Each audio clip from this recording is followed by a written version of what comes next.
The National Alliance for Christian Leadership is an alliance of Christian organisations right across the church spectrum. In other words, we're bringing Christian leaders together. It's basically an educational and political alliance. We got basically involved in this because what we could see happening in the creationist area was legislation against free thought. And we were very much involved in fighting the ID card, what we call the Human Rights Bill, or should I say the Human Rights Bill. And we've been very much, we now have a committee set up for the, what we regard as the Unconstitutional Commission. So that's basically where we're coming from. So we have very much a stake in this particular area of creation science because we do monitor a lot of literature. We know, for instance, that basically the trust is not just against creation but against Christianity per se. So I'll just pass over to Barry. This is Barry Williams, who is the current president of the Australian Skeptics. Thank you, John. Australian Skeptics is a non-political, non-religious organisation to investigate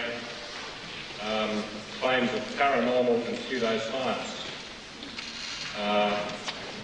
In the case of creationism, the reason why we're here tonight, we regard it as just as much a pseudoscience as we regard astrology or New Age phenomena, trans-channeling. We feel that there is no evidence whatsoever to indicate that it has any scientific validity, and we defend that case. We produce a book on the topic, which is available in the foyer, if I hold it up the right way. And we also produce quarterly a magazine called The Skeptic, in which we cover a multitude of topics, one of which is creationism. Australian Skeptics will be holding their 4th annual convention at the Mandarin Belief Club on Easter Saturday and Sunday. You will see the poster outside describing that. If you want any more details, you can see our people afterwards. I hope it will be a fun debate tonight, and thank you all for coming.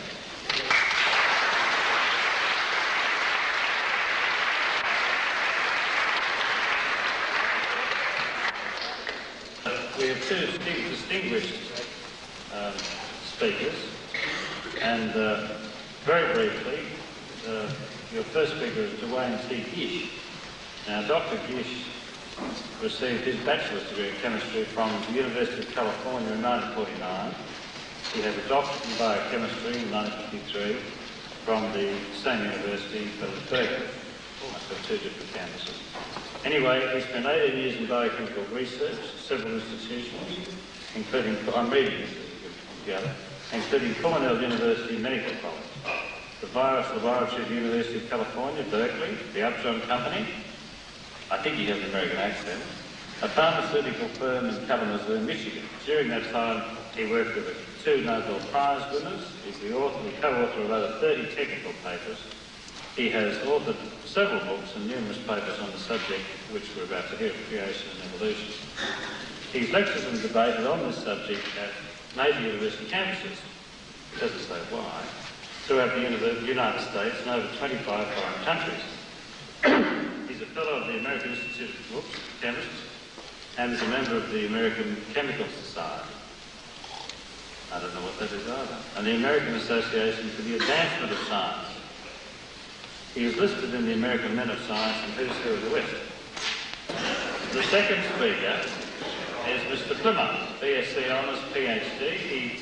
It's a bit shorter. He's worked at 4 different universities. He will speak secondly. And he's worked also in the mining industry. He's currently Professor and Head of the Department of Geology, University of Newcastle. So I think he speaks with Darren. Anyway, the question is, which is the pseudoscience, creation or evolution? And they're both theories according to the question. So each speaker will speak for 50 minutes on that, and then we'll have a break. So it's an hour and 40 minutes. An hour and 40 minutes. There'll be no break in between the speakers, so please, once Dr. Gish has finished speaking, we'll go straight on with Dr. Pilmer. So if you'll get a chance to break when Dr. Pilmer's finishes, right? After the break, there'll be a response by each member, and he will speak for 15 minutes each. and then there'll be a brief summary by each of them for another 5 minutes, after which we'll get a chance to ask some questions.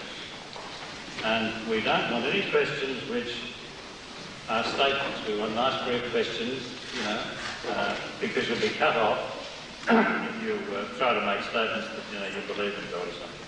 We won't have it. Must be a genuine which question.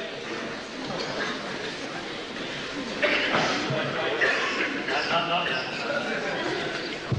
And we'll have to wait. And apparently, if the questions are asked, we've got a microphone, so you'll all get a chance. But anyway, we're running a little bit late, so... Thank you very much, Dr. Pilmer, and ladies and gentlemen. Certainly is a privilege for me to be here at the University of New South Wales and have the opportunity tonight to present for your consideration some of the results of my research on the subject of origins. Now, of course, we recognize that this is a controversial subject, but really we've come here tonight to generate light and not heat. Of course, one of the byproducts of generating light is some heat, but we trust that this discussion will be congenial. We trust that Dr. Pilmer and I can agree to disagree and still part friends tonight. What we are here for is to inform. And so we trust that as you leave this evening, you will have been informed, you'll find it interesting, and perhaps you will have gained a new perspective on this subject of origins. Now, I want to say, first of all, what is not being debated here this evening. We're not debating the age of the earth. We're not debating the biblical record of creation. We're not debating any biblical interpretation or theology. We're here to debate this question of creation versus evolution. What is the most credible, reasonable, scientific explanation for origins, creation or evolution? That's the real subject of the debate. How did the universe and living organisms come into being? Did they come into being by a naturalistic, mechanistic, evolutionary process, due to properties inherent in matter, or by the deliberate, planned, creative acts of a creator who is external to and independent of the natural universe? That's the basic question that we are debating here this evening. Now, these do involve, of course, our personal world views, and that's true not only of the creationists but also of the evolutionists. Richard Lewontin, professor of genetics at Harvard University, an evolutionist and whose standard secular views needs no defense, he stated in the introduction to Scientists Confront Creationism, published in 1983, that there is a fundamental contradiction between evolution and creationism. They are irreconcilable worldviews. End of quote. I agree with that. Now, if evolution is a worldview and creation is a worldview, they're equally religious, you see. They involve our personal view of the universe and reality. Must we explain origins in naturalistic, mechanistic terms, or is there a possibility that there is a God who's a creator? The origin could have been theistic and supernatural. You see, that is not a bit unscientific. Science is our attempt to observe, to understand and explain the operation of the universe and the operation of living things. It's our attempt to explain the here and now. Now, when we step beyond the limits of empirical science and try to explain the origin of the universe and the origin of life, you see, we're outside of the proper limits of science. You see, there were no human witnesses to the origin of the universe. There were no human witnesses to the origin of life. As a matter of fact, there were no human witnesses to the origin of a single living thing. Those were unique events. They only happened once in the unobservable past, and you cannot repeat those events today. You cannot test a theory on how fish may have evolved an amphibian or ape into man. You cannot test a theory on how the universe may have evolved. Those are untestable theories. And they are not the subject then of scientific theories. Creation and evolution are inferences based upon circumstantial evidence. And they certainly do involve our particular religious views. Whether one is an atheist or an agnostic or a theistic evolutionist or a theistic creationist. All of these things deal with the metaphysical as we try to explain origins. Now let me say that there is a great deal of turmoil within evolutionary circles today. Of course, the evolutionists hasten to add that this is a quarrel within the family. It's mainly a quarrel about the mechanisms, not whether evolution has occurred. Of course, I'm always wondering if we don't know the mechanism and we don't have the transition forms that the theory would demand, how do we know it's a fact? How do we know it's occurred? But anyhow, there's a great deal of turmoil within evolutionary circles today. It's rather significant. Here we are 125, 130 years after Darwin. The mechanism now is being challenged by increasing numbers of evolutionists themselves, and certainly the missing links are still missing. Here's an article published in Newsweek, April 8, 1985, by Sharon Bagley. She says, quote, "The great body of work deriving from Charles Darwin's revolutionary 1859 book on the origin of species is under increasing attack, and not just from creationists." And she describes some of these quarrels and disputes that are going on within evolutionary circles. Then she says this, quote again, "So heated is the debate that one Darwinian says there are times when he thinks about going into a field with more intellectual honesty, the used car business," end of quote. I want to hastily add that was not a creationist who said that. That was a fellow Darwinian.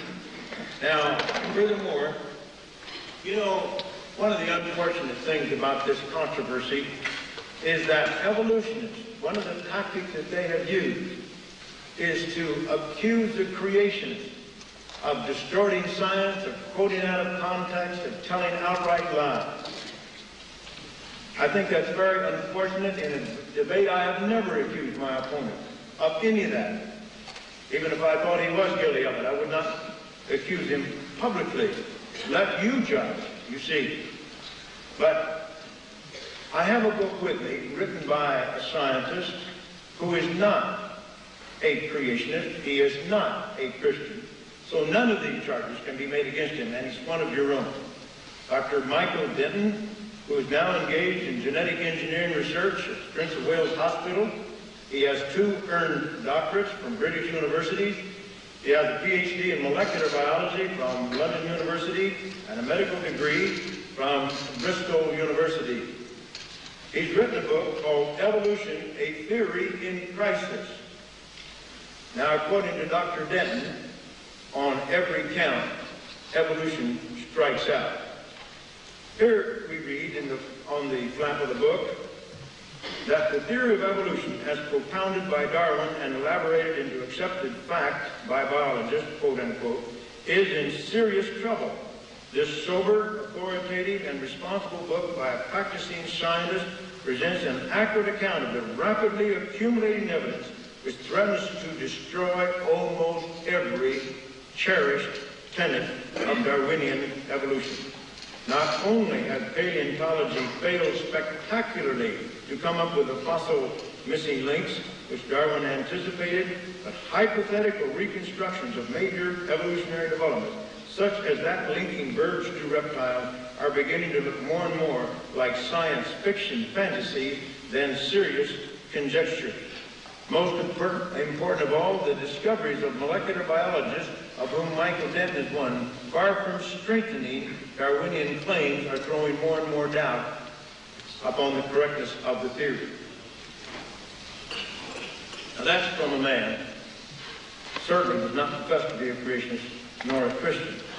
And so these charges that are often labeled against creation certainly cannot be charged against Michael Dent, and yet he is saying precisely the same thing we are saying. And I may say he says it better. But he's a very fine writer, he's a brilliant scientist. The book is well written and very thoroughly documented. Now really today there are thousands of scientists who are creationists. And literally many thousands of scientists who reject Darwinian evolution and evolution in general, but have not accepted the alternative of creation. And there are many creationists today who are not Christian. They're not Orthodox Jews. They're not believing Muslims. They don't believe much of anything.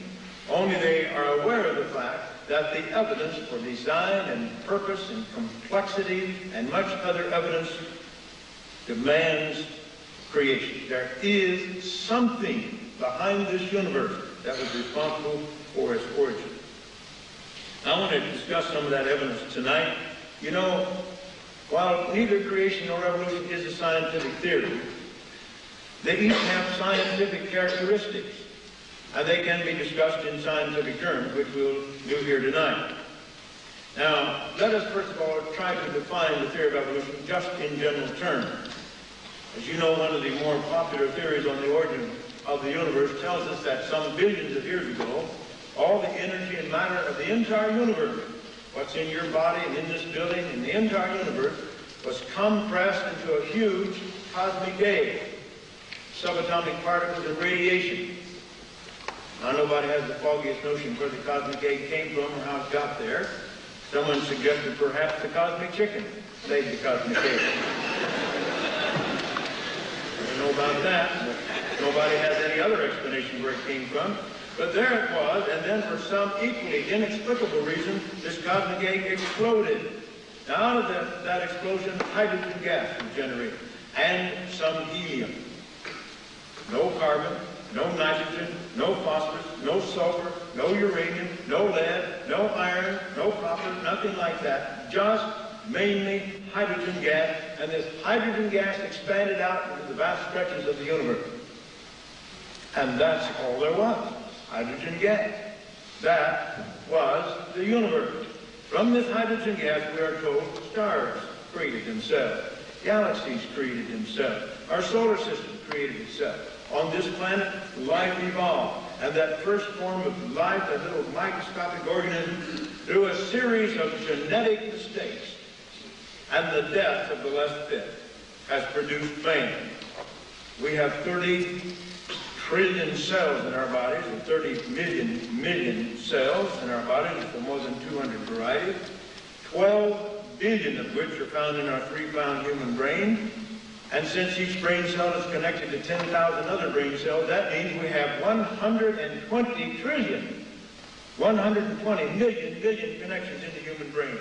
The most complex arrangement of matter in the universe. Where did that come from? From hydrogen gas. You see, ultimately, everything came from hydrogen gas. Someone has said if this is true, then we can say that hydrogen is an odorless, tasteless, invisible gas, which, if given sufficient time, becomes people. Well, now, don't laugh. They really believe that. They really do believe that. You have to believe it. If there was nothing but hydrogen gas then, we have people now. Where did we come from? From hydrogen gas. Now, there's some intermediates, of course, along the way, but ultimately we can trace our origin back to hydrogen gas. So everything has happened according to properties inherent in matter. There was no goal, there was no purpose, there were no engineers, no biochemists, no intelligence, no goal, purpose, or anything, you see. Everything happened ultimately by chance. And don't let anybody kid you. Fundamentally, ultimately, all of evolution is due to chance. Before life, you don't have reproduction. There could not be any natural selection before life had come into existence, because natural selection is differential reproduction. And so in the chemical world, all of these processes are simply chance processes, and therefore all of evolution ultimately is due to chance. Now, the creation scientist, on the other hand, says that this is not possible. This is physically impossible in the light of known scientific laws and processes. The universe could not have created itself naturally. life could not have arisen spontaneously on this planet, and that they could not have created themselves naturally. The only other possibility that anyone has ever been able to think about is that they were created supernaturally.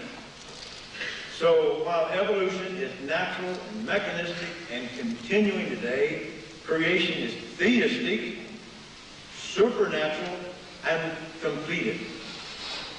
Now, that is all we need to say about either model. In evolution, you have neo-Darwinian evolution, you have punctuated equilibrium, you have the hopeful monster mechanism, there's even Lamarckianism left today, and various other notions. Among the creationists, you have the progressive creationists who believe the earth is very old, and that God created during stages of time stretching over hundreds of millions of years. You have those who believe in a recent creation and catastrophism. You have some who believe in other ideas. But they all fit under these two general umbrellas. So that's what we want to talk about tonight. Did this universe create itself naturally, or was it created theistically and supernaturally? Now, what predictions would we make? You know, you weren't there. I wasn't there. Dr. Pilmer wasn't there. We can have a witness and supernaturally. Now, what predictions would we make? You know, you weren't there. I wasn't there. Dr. Pilmer wasn't there. We can have witnesses, and how can we know? Well, we have the products, you see, either of creation or evolution. And there's certainly going to be a difference between those products if we were created or if we evolved. Furthermore, the evolutionist says that evolution has occurred by natural processes still occurring today. Therefore, there must not be any contradiction between the laws of science, natural processes, and the theory of evolution. So let's look at some of these natural processes. Let's look at the science of thermodynamics. Now, if we all come from hydrogen gas, then I think you would agree that matter must have an inherent tendency, an intrinsic ability to transform itself from disorder to order, from simple to complex. And scientists should have constructed a natural law which describes such a natural tendency of matter. On the other hand, if creation is true, we would not predict that matter would have this intrinsic ability to promote itself to higher and higher levels of organization. But if anything has happened since creation to change the initial created state, this could only promote matter downward, could promote it upward. Therefore, on the basis of creation, we might expect that matter would have a natural tendency to go from order to disorder, from the complex to the simple. Now, you see, evolution says this way, creation says that way. Now let's go out in the real world and let's just take a look. Let's see what's going on out there. Well, first of all, let me point out, no scientist has ever recognized an inherent tendency of matter to promote itself from disorder to order, from simple to complex. That's not known. That's not the way things go in nature. But they always have a tendency to go in the opposite direction, from order to disorder, from complex to simple. As a matter of fact, this tendency is so universal, so unfailing, it's been formalized as the second law of thermodynamics. Now, the second law of thermodynamics says many things. One thing it does say is that there is this natural tendency of all systems, whether we're talking about clusters of galaxies or stars, our bodies, our houses, machines, whatever, there all is this natural tendency to go downward, to deteriorate, and to decay. And it's a natural law. Everything obeys that law. Open and closed systems, it doesn't make a difference. There's always the tendency to go in that direction. Now, I'm going to allow Isaac Asimov to state this for us. I had a debate with Isaac Asimov in the pages of Science Digest, October 1981. We were each allowed to write an initial argument. The editor exchanged these arguments, and then we wrote a rebuttal. And in my initial argument, I quoted the following statement by Dr. Asimov and challenged him to explain how evolution could take place in the light of the facts, as he so stated. Now, may we have that first slide? If you want to turn on. Now we need to dim the lights, and it's going to take just a little bit of time. to get the lights turned down. Now, I'll read this for you because I doubt if many of you can read it anyhow. Now, this was published by Isaac Asimov in the Smithsonian Institute Journal, June of 1970, on page 6. He says, and I quote, "Another way of stating the second law, then, is the universe is constantly getting more disorderly. Viewed that way, we can see the second law all about us. We have to work hard to straighten a room, but left to itself, it becomes a mess again, very quickly and very easily. Even if we never enter it, it becomes dusty and musty. How difficult to maintain houses and machinery and our own bodies in perfect working order. How easy to let them deteriorate. In fact, all we have to do is nothing, and everything deteriorates, collapses, breaks down, wears out, all by itself. And that is what the second law is all about." End of quote. Now, ladies and gentlemen, it seems to me that if that is what the second law of thermodynamics is all about, the theory of evolution is in serious trouble. You see, there is this universal natural tendency for everything to go downward, to decay. Now, this second law of thermodynamics always applies to an isolated system, without exception. An isolated system is a system in which no work is being performed by anybody on the outside. It's a system into which nothing is being brought in from the outside. It's an isolated system. Everything that takes place within that system is a process of self-transformation. The second law says, without exception, that system will deteriorate, will become more random, less complex and ordered. It will never, ever, ever become more complex, more highly structured, and more ordered. Never. And yet evolutionists believe that the universe is an isolated system that started in a state of primordial chaos and disorder and simplicity and has transformed itself into this highly complex universe we have today, including the millions of living organisms on the surface. Ladies and gentlemen, that is a clear violation of the second law of thermodynamics. And nobody needs to stand up and start talking about open and closed systems. Because the universe, in the evolutionary view, is a closed system. It's an isolated system. The second law does apply to that. The universe simply could not have created itself. Creation scientists, this idea the universe has created itself is pseudoscience. That's not science. That's a violation of the laws of science. And if we're going to be scientists, and we're going to say we're going to explain everything in the light of natural laws, then we ought to discard that theory because it violates that natural law. Now, furthermore, the whole universe is running down. You know, all the stars are burning up their fuel. Someday they're all going to be dead and cold, you see. That is, if there is no God. Or if God would not intervene, this universe is certain to die. Because inevitably, someday, all those stars will be dark and cold. The universe will assume one even temperature, no further exchange of energy, no life, no activity. The universe will still be here, but it'll be dead. Now, this is a question which I have challenged evolutionists time and time again. I've never received a rational answer.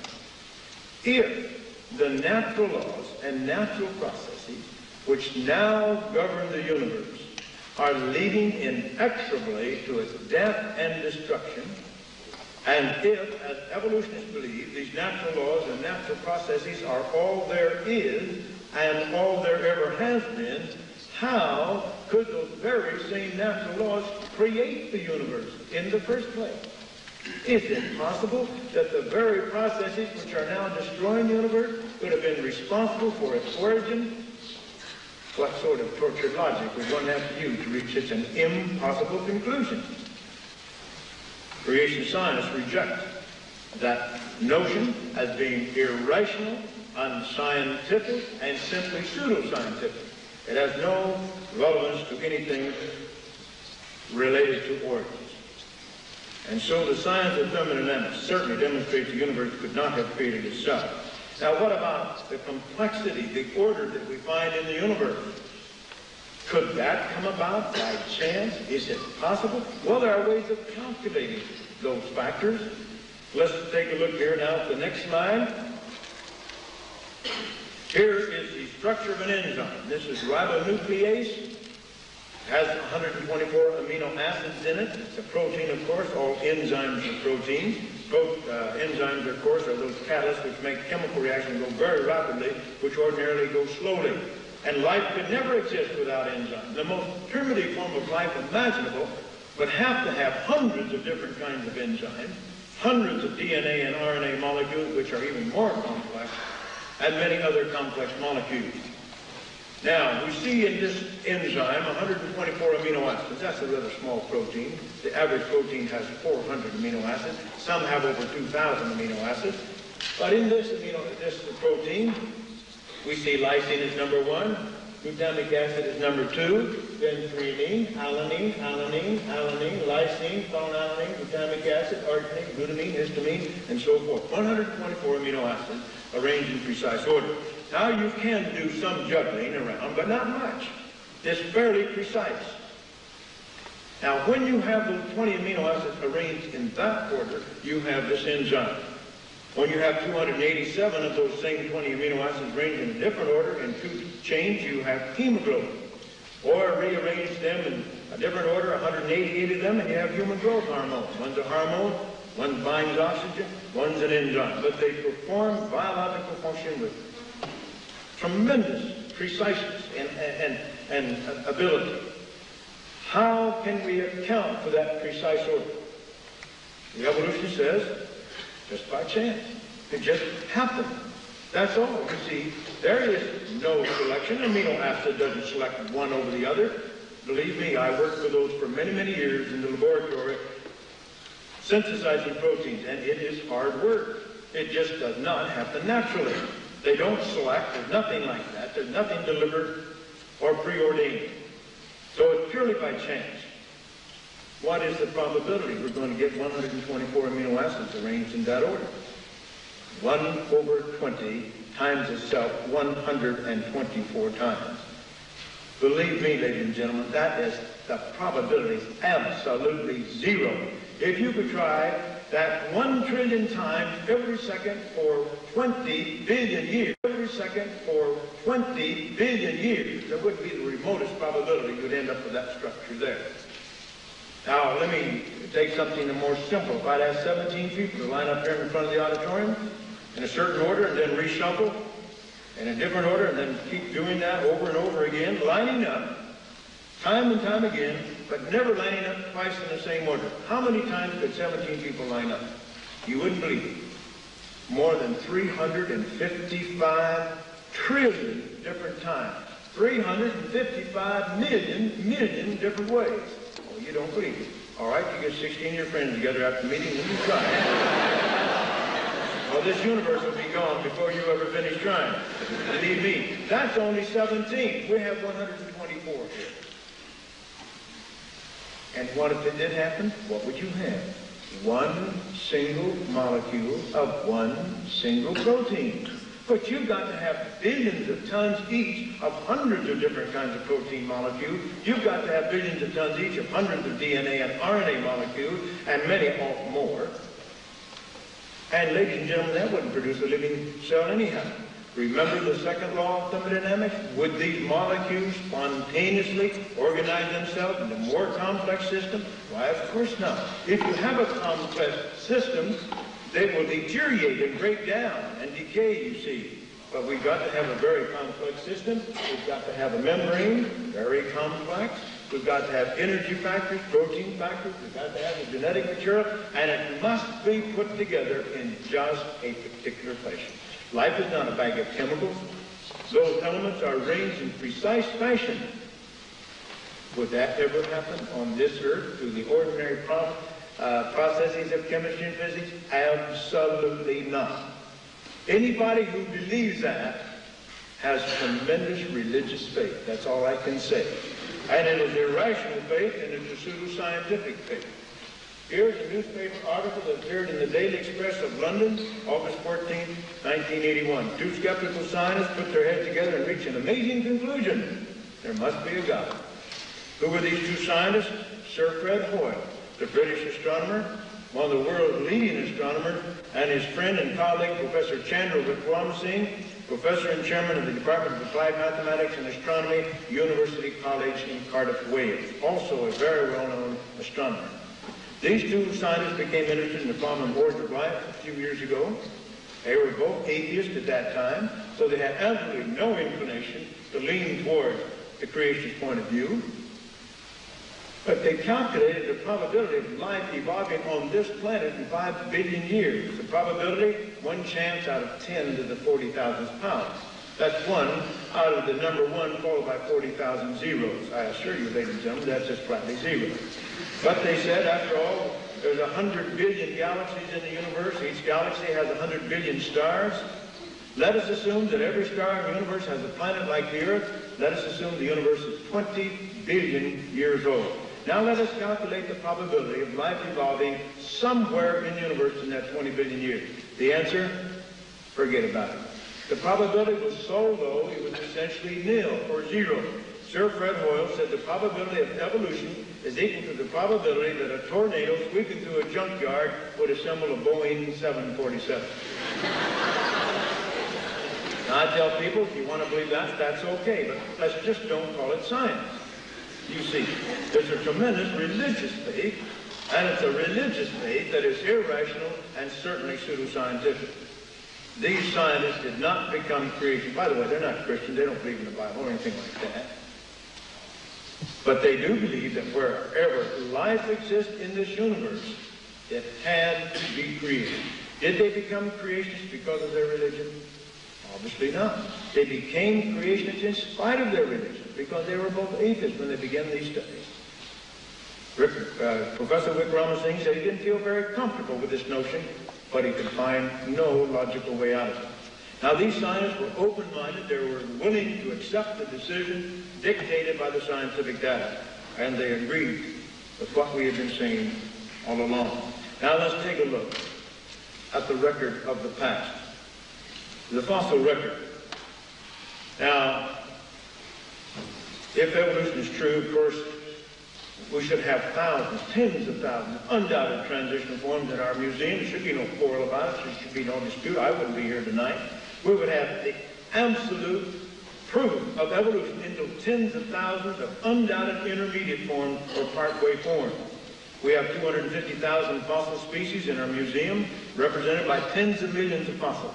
No one can plead the poverty of the fossil record. We have an immeasurably rich fossil record.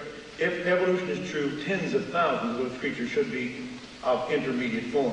On the other hand, if creation is true, we would expect and predict that fossils of each basic type of plant and animal, which we could call a created kind or basic morphological design, they would appear fully formed right at the start.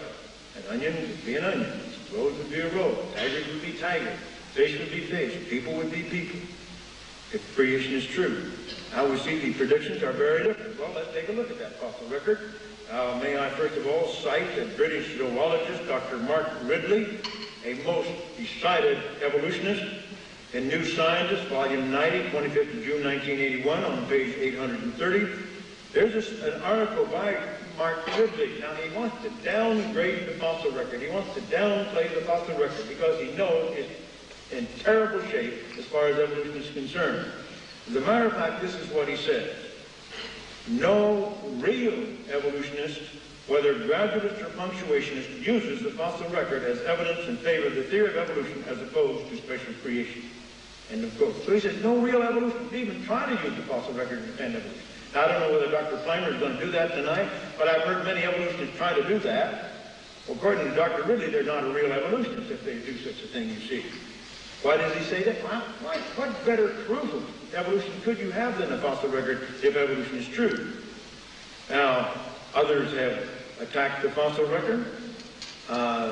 Dr. Colin Patterson, senior paleontologist at the British Museum of Natural History, he's an evolutionist, not a creationist, but he's made some rather astounding statements in the last few years. This was taken from an interview on BBC Radio, published in The Listener, 8th of October, 1981, on page 390. That's the publication of the British Broadcasting Corporation. Now, in this article, he is quoted as saying that all we have of these evolutionary phylogenetic trees are the tips of the branches. All the rest is just storytelling of one kind or another. And I imagine we're going to hear some storytelling tonight. But Dr. Patterson said it is nothing but storytelling. We just have the tips of the branches. We have the terminal forms. He also says this, that the history of life is still fiction rather than fact, and the Darwinian penchant for explaining evolution in terms of adaptation and selection is largely empty rhetoric. End of quote. Then he goes on to say, just as pre-Darwinian biology was carried out by people whose faith was in the Creator and His plan, post-Darwinian biology is being carried out by people whose faith is in almost the deity of Darwin. Now that's by an evolutionist. That's by a paleontologist, sitting among millions and millions of fossils. And he stated in a letter that he had not included any examples of transition forms in his book on evolution because he said he didn't know of any, either among the fossils or among the living. Well, let's take a look at some major aspects of the fossil record. Now here we see a reconstruction of animals whose fossils have been found in Cambrian rocks. It is believed by evolutionary geologists that these rocks began to form 600 million years ago and formed during a period of 80 million years. I don't have the foggiest notion how you get fossils under those conditions. You have to have a catastrophic sudden burial to get fossils, but here we have billions times billions of fossils of these creatures. Seems to me to speak certainly of catastrophe on a mammoth scale. But however they formed, we have a great variety of complex invertebrates in these Cambrian rocks. We have jellyfish, we have sponges, we have sea urchins, we have the swimming crustacean Cynial, trilobites, we have the sea lily, we have clams, snails, brachiopods, worms, and a tremendous variety of very highly complex invertebrates. Evolutionists say these creatures came from a little microscopic single-cell organism, something like a bacterium or algae or amoeba or something like that, during hundreds of millions of years of time. Now, there's been many reports of the discovery of little microscopic bacteria and algae in the fossil record. Now, if you can find fossils with little microscopic, soft-bodied, single-cell organisms, you certainly can find fossils of everything in between. Ladies and gentlemen, we do not have a single ancestor for one of these creatures, not for one of them. There are no ancestors for trilobites. The first trilobite was a trilobite complete. There are no ancestors for sponges. There's no ancestors for jellyfish. There's no ancestors for a single one of those creatures, not one. We have a tremendous explosion of these creatures. I'm aware of the Ediacaran fauna found here in Australia and other places around the world.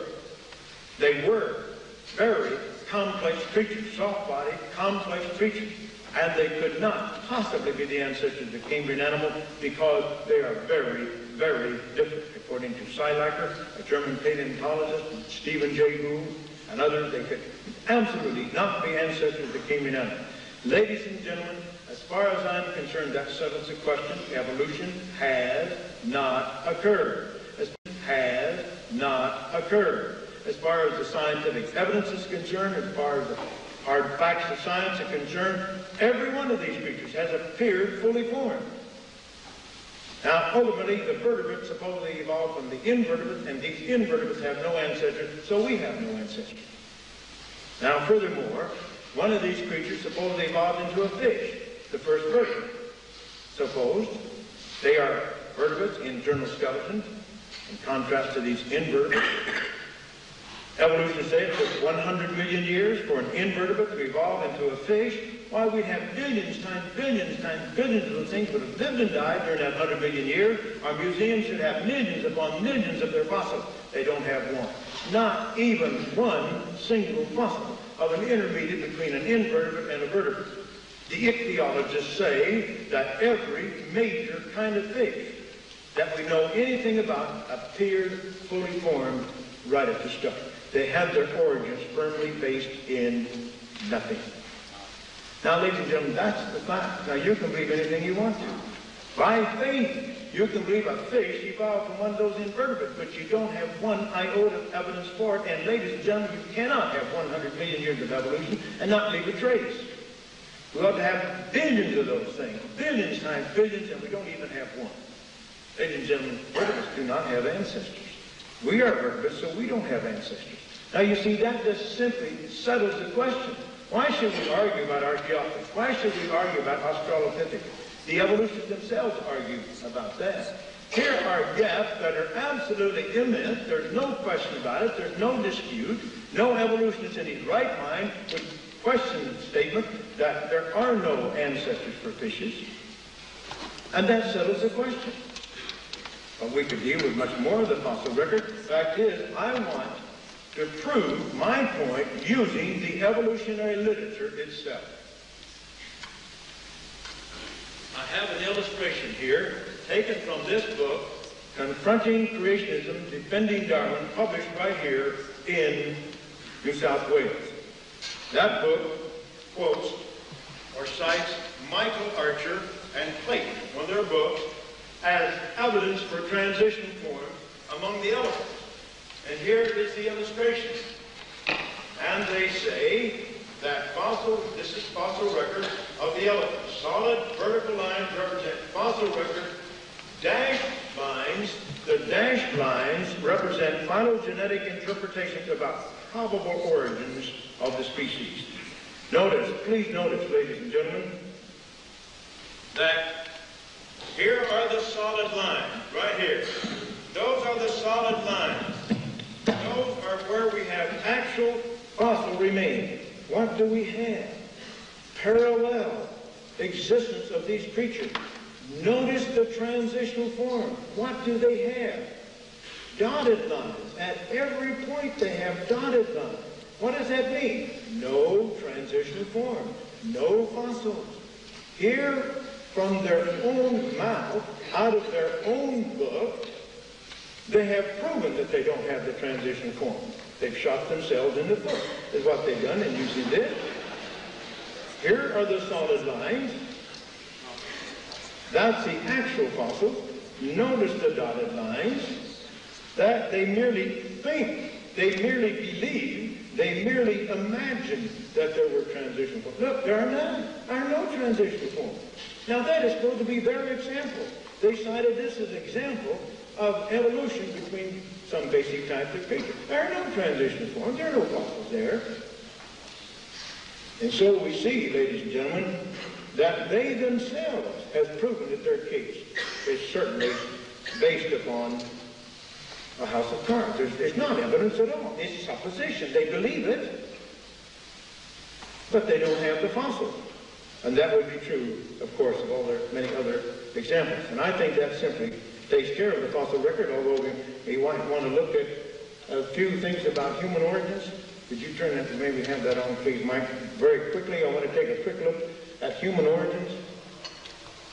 Here's the Australopithecines, first discovered in 1924 in South Africa. The skull that you see in the lower portion of the slide was the skull discovered by Dr. Louis Leakey and his wife Mary in 1959 in East Africa. Donald Johansen has discovered a series of these creatures, Australopithecus afarensis, in Ethiopia. One of the female, about 40% complete. He says she had the jaws, the teeth, the face, and brain of an ape, but she walked upright in the human manner. Lucy gained great fame because she's supposed to be an ape walking erect. And that's what we are taught in our textbooks and what we read every day. But ladies and gentlemen, there are many scientists who do not believe that, and some are evolutionists. Lord Zuckerman, very famous British anatomist, for 15 years had a scientific team that studied these fossils of creatures 1 to 2 million years more recent than Lucy. Therefore, it should be more man-like, you see, more upright, if anything. And Dr. Charles Oxnard, now at the University of Southern California, studied their postcranial skeleton, their foot bone, leg bone, knee joint, pelvis, and all of that. And these scientists, although they're not creationists, have stated that these creatures did not walk upright. They are not intermediate between ape and man, and they certainly are not our ancestors. Now, if you knock this creature out of the family tree of man, there's just not much left. Here's a Piltdown man, discovered in 1912. A few fragments of a jaw and a few fragments of a skull. And for 50 years, he was touted as our ancestors until he was proven to be a hoax by a chemist. Somebody had taken the jawbone of a modern ape, a human skull, had treated them with chemicals to make them look old, had filed the teeth to make them look man-like, planted the bones in the gravel pit, and fooled the world's greatest authorities for nearly 50 years. Because, you see, this is what they had expected to find or wanted to find. Then in 1922, one single tooth was discovered in western Nebraska. Brought to the attention of several leading evolutionists. They were very excited by the discovery of this tooth. They believed it had characteristics intermediate between ape and man. And they called this creature Nebraska Man. In 1922, the Illustrated London News published a picture of this Nebraska Man based upon the descriptions of the scientists. We see that here in this slide. On the right, we see Nebraska Man. We see his wife. We see the tool that they were using, all based upon one single tooth. Science is really a fascinating subject, isn't it? Well, a few years later, they discovered some additional remains of this creature. He turned out to be neither an ape-like man nor a man-like ape. He turned out to be a pig. That's right. It was a pig's tooth. Sometimes I'm tempted to say that this might have been the case when evolutionists made a man out of a pig, and the pig made a monkey out of the evolutionist. But in any case, these were good scientists. They were careful scientists. They were honest scientists, but they believed they were seeing something because they wanted to see it, because they, you see, thought they were seeing it. Now here we have Neanderthal man. This is the version of Neanderthal man that stood in our museums for nearly 100 years. Primitive, subhuman creatures, long-armed, knuckle-dragging, beetle-browed, stoop-shouldered, bow-legged subhumans. It turned out that all these so-called primitive features were pathological. He suffered from arthritis. The reason some of them didn't walk upright, had a bad case of arthritis. Furthermore, they all suffered severely from rickets, which causes the softening of the bones and the malformation. And it turned out that all of these features were simply pathological. This is the modern version of Neanderthal man from the American Museum of Natural History, and you can see that he is indeed Homo sapiens. About 30 years ago, a couple of scientists published an article about Neanderthal people, and they said, now really, if you take Neanderthal man, give him a shave and a haircut and a bath, put him in a business suit, place him on the New York subway, no one would take a second look. Well, that was 30 years ago, and of course today you wouldn't have to give him a shave or a haircut, would you? Some circles in San Diego, you wouldn't even have to give him a bath. Well, he wasn't our ancestor, he was man. You see, Piltdown man was not our ancestor, he was a hoax. And Nebraska man was not our ancestor, he's just simply a pig's tooth. Ramapithecus was not our ancestor, turned out to be an orangutan. I think the record here speaks for itself. Now let me, in closing, ladies and gentlemen, I want to challenge Dr. Pilmer, any evolution, to explain metamorphosis, particularly in the monarch butterfly. That's an incredible process. This next slide, we see the monarch butterfly, and indeed a very beautiful creature. He lays eggs. The egg on the right is developing, and he develops into a caterpillar. He goes through several stages. This is the final stage, and now he decides somehow he wants to become a butterfly. I guess he started out by hang-gliding or something, I don't know how. But here's the way he actually does it. He fastens himself to the underside of the limb, and he's curling up now. His head's going up there. He makes one last mold. He's molding that external cover, and he constructs a cocoon and becomes a mass of jelly. And then he programs that mass of jelly to become a butterfly. And we see the butterfly developing, and then finally he emerges from the cocoon, a beautiful butterfly. Now, my challenge to evolutionists is to explain how this process could have developed to a process of natural selection, step by step, through genetic mistakes. You see, we have a caterpillar. He has mouth parts to chew leaves. He crawls. That's his mode of life. Then he becomes a butterfly. Now he has wings. He has a proboscis when he sucks nectar and so forth and so on. How could a caterpillar, step by step, evolve into a butterfly? Would he start shedding some of those legs and sprouting wings or something like that? Well, of course he couldn't survive into a butterfly. Would he start shedding some of those legs and sprouting wings or something like that? Well, of course he couldn't survive under such circumstances. Furthermore, how could evolution program a mass of jelly to produce a butterfly? It's impossible to imagine how such a process could take place. It's silly to even think about it. You see, everything is programmed in that egg. The moment that egg is conceived, the program to produce that caterpillar, and then to convert that caterpillar into massive jelly, and to program that massive jelly to become a butterfly, is all right there from the start. Now, I would like Dr. Pilmer, I would like anybody, any evolutionist, to explain how that could have taken place. Now remember, ladies and gentlemen, it takes place through a series of genetic mistakes, because these mutations, which supposedly convert a little single-cell organism into you and I, in the course of its development and reproduction, began to make mistakes. We call them mutations. Now, the evolutionists admit almost all of those mutations are bad and produce all kinds of horrible things. We have hundreds and hundreds of genetic diseases produced by these mutations. And as a matter of fact, I do not know, I've never been convinced there's ever been one single good mutation. But let us suppose that almost all are bad, but once in a while one is good. Then you have to have this struggle for existence, and the good mutant replaces the original. Remember, the original was already highly adapted, he was highly prepared, or he never would have arisen, you see. And so there's not much of an advantage, just a slight advantage. You have to have all this struggle for existence and so forth, and you have to have millions and millions of these DNA accidents or mistakes can convert man into, to convert a single-cell organism into man. Never happened in 5 billion years. It wouldn't happen in 500 billion years, and certainly it's not going to convert a caterpillar into a butterfly. It's not going to tell a massive jelly how to program itself into a butterfly. If anybody knows that, I'd be very happy to hear it. Well, ladies and gentlemen, let me just conclude by saying this. All I'm asking you to do is weigh all of the evidence on each side, and then decide for yourself which model of origins, creation or evolution, do the data fit best.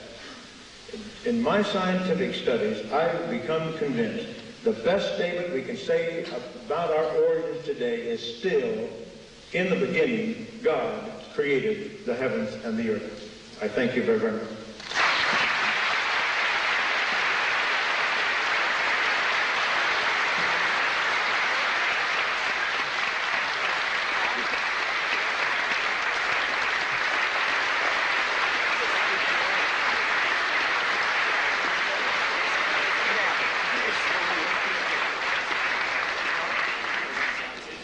Without further ado, I now call on Dr. Pilmer to present the case for evolution and argue that it is not the pseudoscience that Dr. Gish would have us all believe. Yes, thank you, Doctor.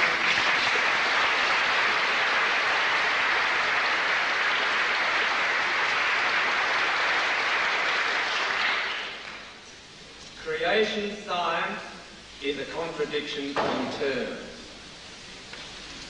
I accuse the leaders of fraud, perversity, heresy, fabricating their evidence, and lying about scientific evidence.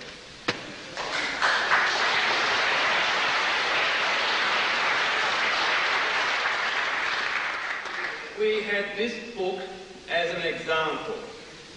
What we were not told was that Michael Denton at this university last year said and admitted he was wrong. That was published.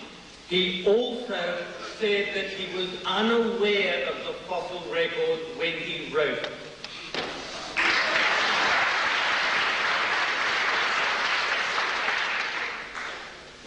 Creationism requires a young Earth, not a geological age, a very young Earth. So we're not talking about thousands of years as a geologist. We are talking about thousands of millions of years.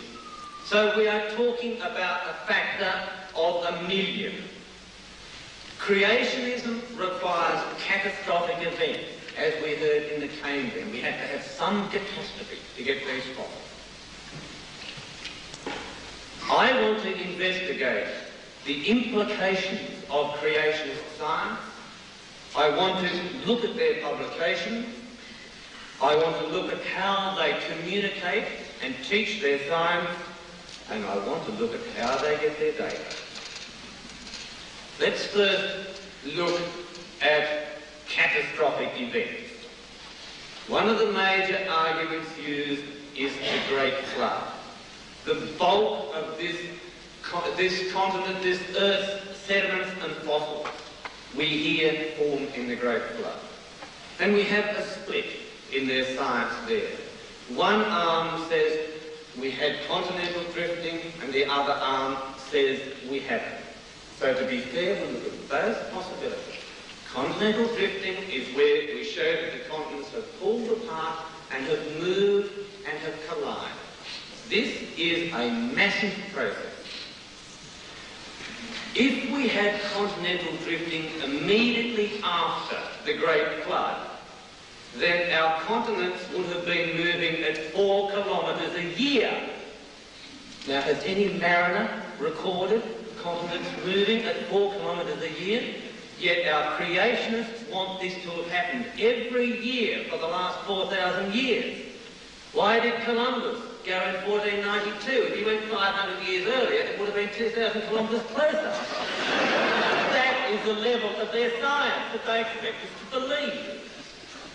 If we have the continents pulling apart at that rate immediately after the Great Flood, and this is the theory of one of the doyens of the creationists, Chesterfield. We'll come back to him later. This is his magnificent theory. Then we would have had uplift of mountain ranges of more than 1 metre per year every year for the last 4,000 years. Was that ever recorded in the Atlas Mountains? In the Alps? In the Andes? Has anyone seen mountains going up 1 metre a year? No, but that's the sort of science they want to teach us. When we pull apart the crust, we have enormous catastrophic processes which take place. We have earthquakes, we have volcanoes, and we have tidal waves. If we pulled apart our continents in the last 4,000 years, that's since the Great Flood, we would have had an earthquake, catastrophic earthquake, much greater than the one that hit Tokyo yesterday, a catastrophic earthquake every 6 minutes for the last 4,000 years. Never happened. We would have had a catastrophic volcano every 12 minutes. So much dust thrown in the atmosphere that the atmosphere would have been cool because it would have been perpetually dark. We would have had a nuclear winter for the last 4,000 years since the Great Flood, if we believe this sort of science. The cooling of new volcanic rock requires circulating seawater. We have, using these calculations, 270 cubic kilometres of new volcanic rock that must have come out of every one of the Earth's 500 volcanoes. Every year, every volcano for the last 4,000 years would have thrown out 270 cubic kilometres of rock. We haven't seen it, but we've got to cool all that rock. If we cool it with seawater, our seawater temperature becomes above 100 degrees Celsius. We also have a massive process from our volcanicity and our earthquakes giving us tidal waves. So we have an earthquake every 6 minutes, a major volcanic process every 12 minutes, covering the Earth with gases and dust, and every 18 minutes a tidal wave. Now the simple question is, if this has happened every 6 minutes, 12 minutes and 18 minutes over the last 4,000 years, why wasn't it recorded in history?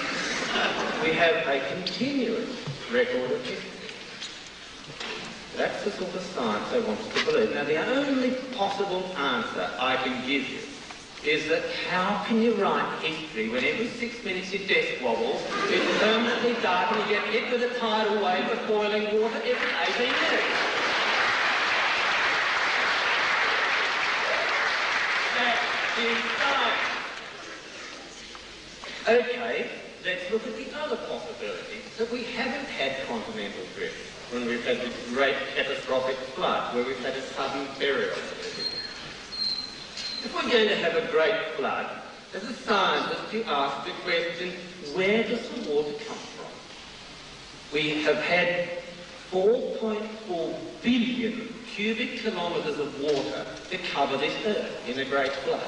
Where does that water come from? If it comes from the atmosphere, from the vapour canopy, then that requires atmospheric pressure to be 840 times greater than today. That requires the atmosphere to have 99.9% water vapour and 0.02% oxygen. Not really an ideal pre-cruise atmosphere, is it?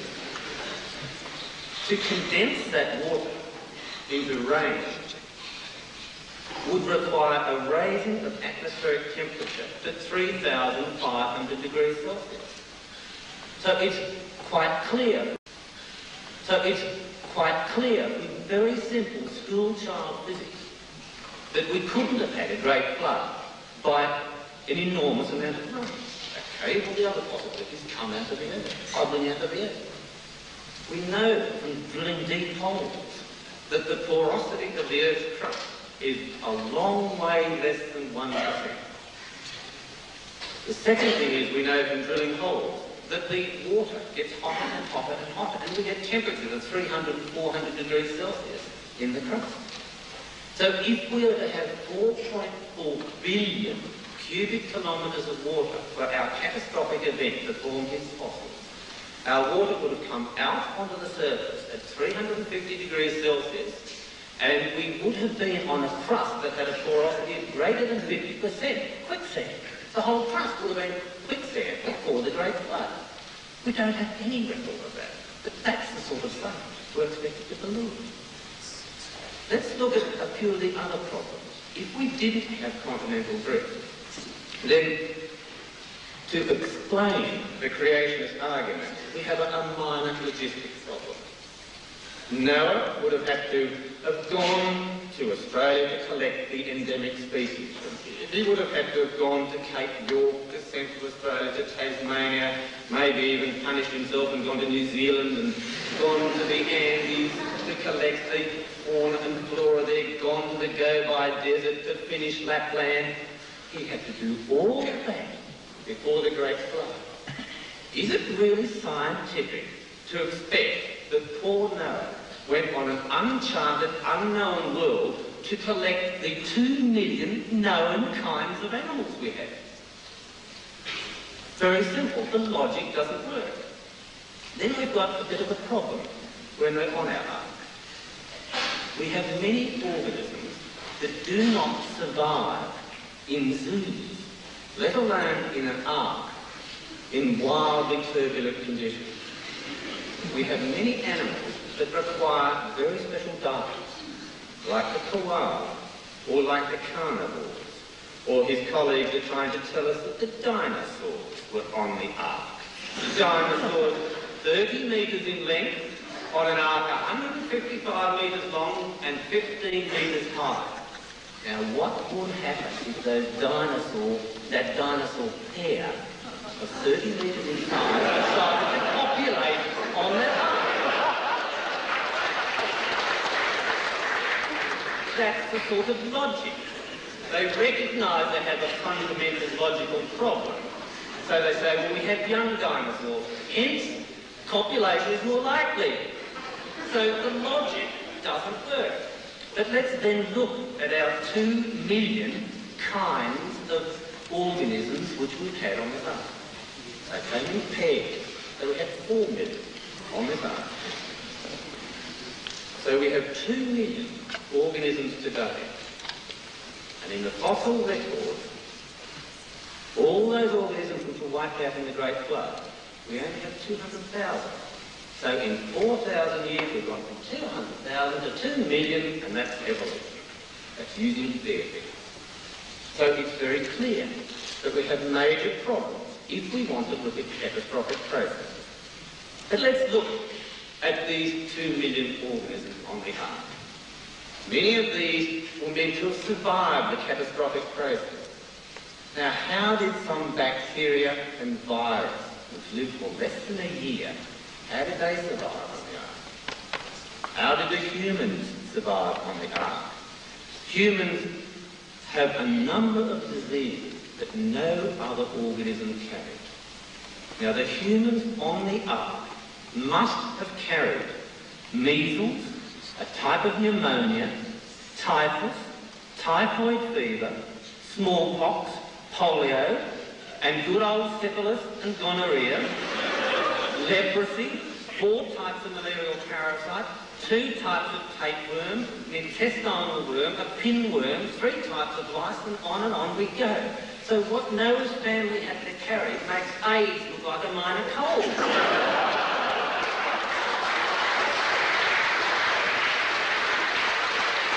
That's the scientists they want us to believe. Then we have another slight problem. Noah's very ill family, on a very small ark, had to carry food and feed 4 million organisms every day. Now, if you want to believe that, then you are talking religion. If you want to believe it, his work, then let's continue with our science. We have a problem when the ark reaches Mount Ararat and settles down quietly. Out of this ark comes stumbling a population which is emaciated, disease-ridden, blinking into the light after the flood-ridden world. What have they got to eat? What did the carnivores eat? They couldn't have eaten the herbivores because we've got them today. And what did the herbivores eat? There was no vegetation. It was either all fossilised or covered in mud. So what did the herbivores eat? Did they eat mud? That's the sort of science that we're meant to believe from this catastrophic event.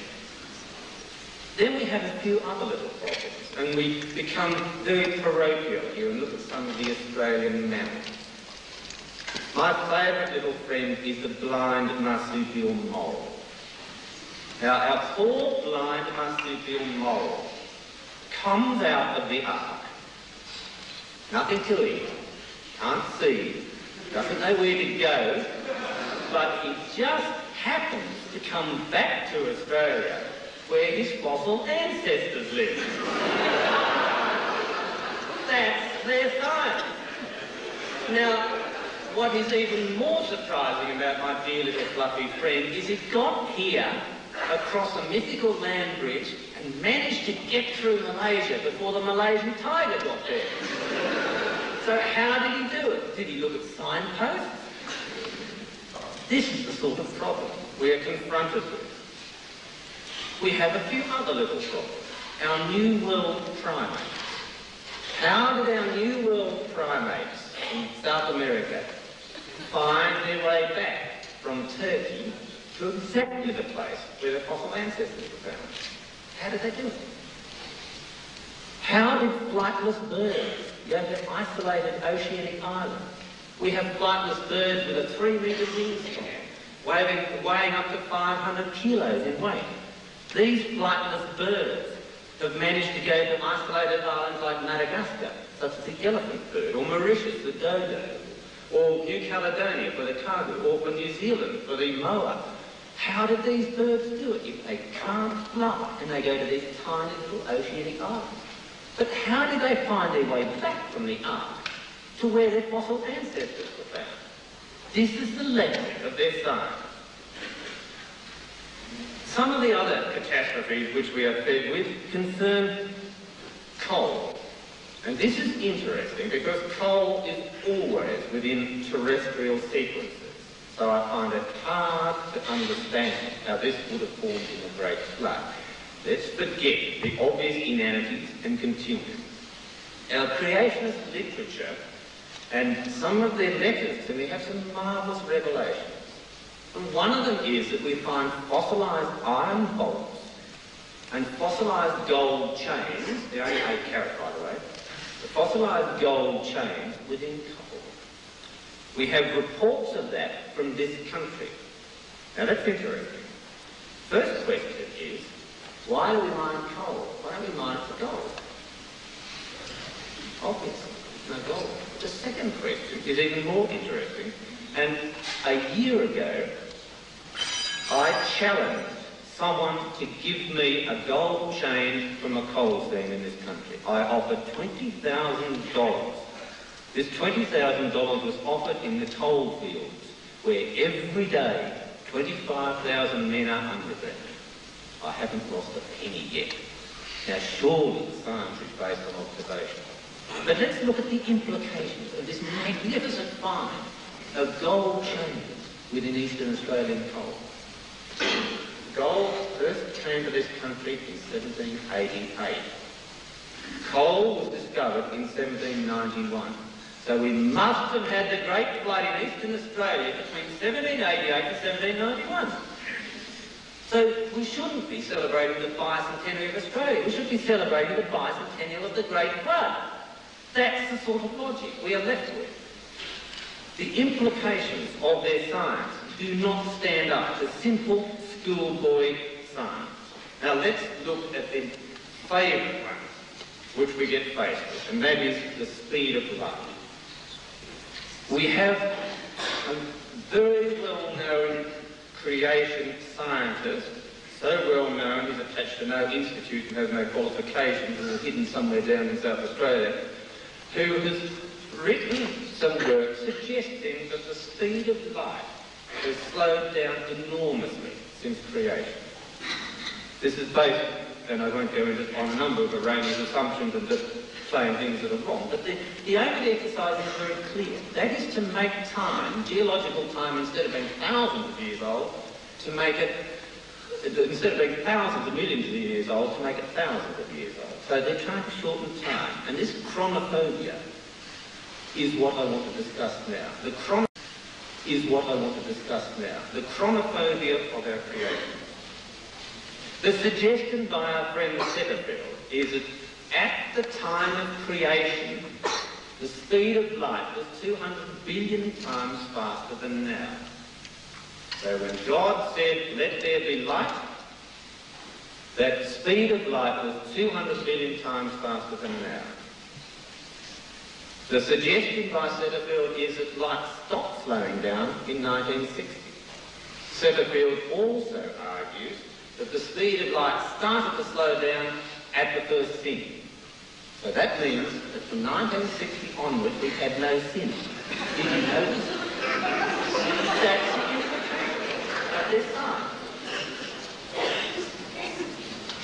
Let us now look at a very simple equation. Einstein's equation, which most of you would learn from comic books or television. E equals mc squared, where c equals the speed of light. So that means the energy, when we're using c squared, the energy at the time of creation was 40 billion times greater than any similar process today. So if Adam lovingly lit a fire for Eve, the energy given out in that fire is equivalent to a 50 megaton bomb. That is science. Adam and Eve had 3 children. The very act of procreation involves a release of energy. The act of procreation for those 3 children would have released energy equivalent to an explosion of 500 tons of TNT. That's the origin of the expression that the earth moved for you all. That's their science.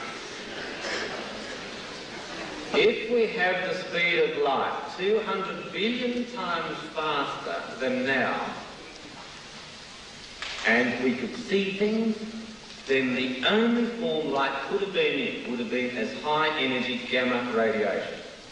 Radiation sickness within minutes, death within hours. So that is the sort of science we are confronted with when our creationist friends want to change the facts. Something I want to talk about later. When they want to change a fundamental, like the speed of light, you look at the implications of it and it is ridiculous, because that's what it is. The second law of thermodynamics. Tonight I got very frightened to learn the universe was running down. I really think that once you know the universe is running down, you should join up. That's the aim of the exercise, of course.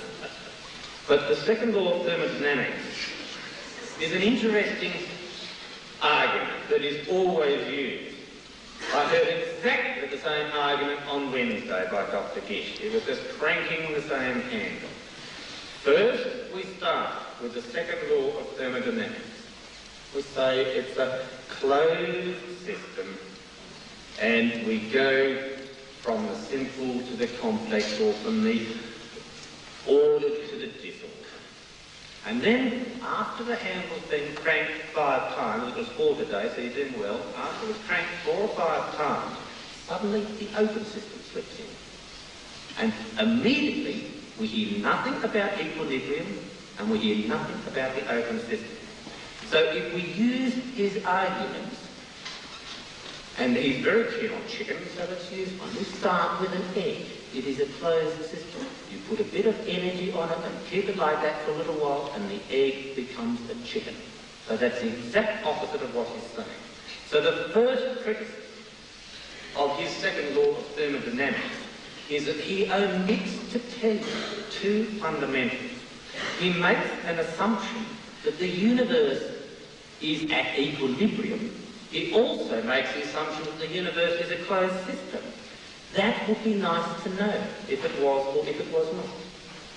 We also heard this, I heard from him on Wednesday, how when we have the second law of thermodynamics operating, everything's running down, and please join up and pay your money because the world is ending quickly. And I heard a magnificent statement about wearing out molecules. I would like to know how you can wear out an oxygen molecule. How do you do it? Do you rub a few electrons off on the outside, or do you selectively pluck out a few protons? That's what we're getting for. We have a number of red herrings, which we are continually fed. Most are because there is no attempt made to get to the source. I was bewildered to hear about Nebraska Man tonight.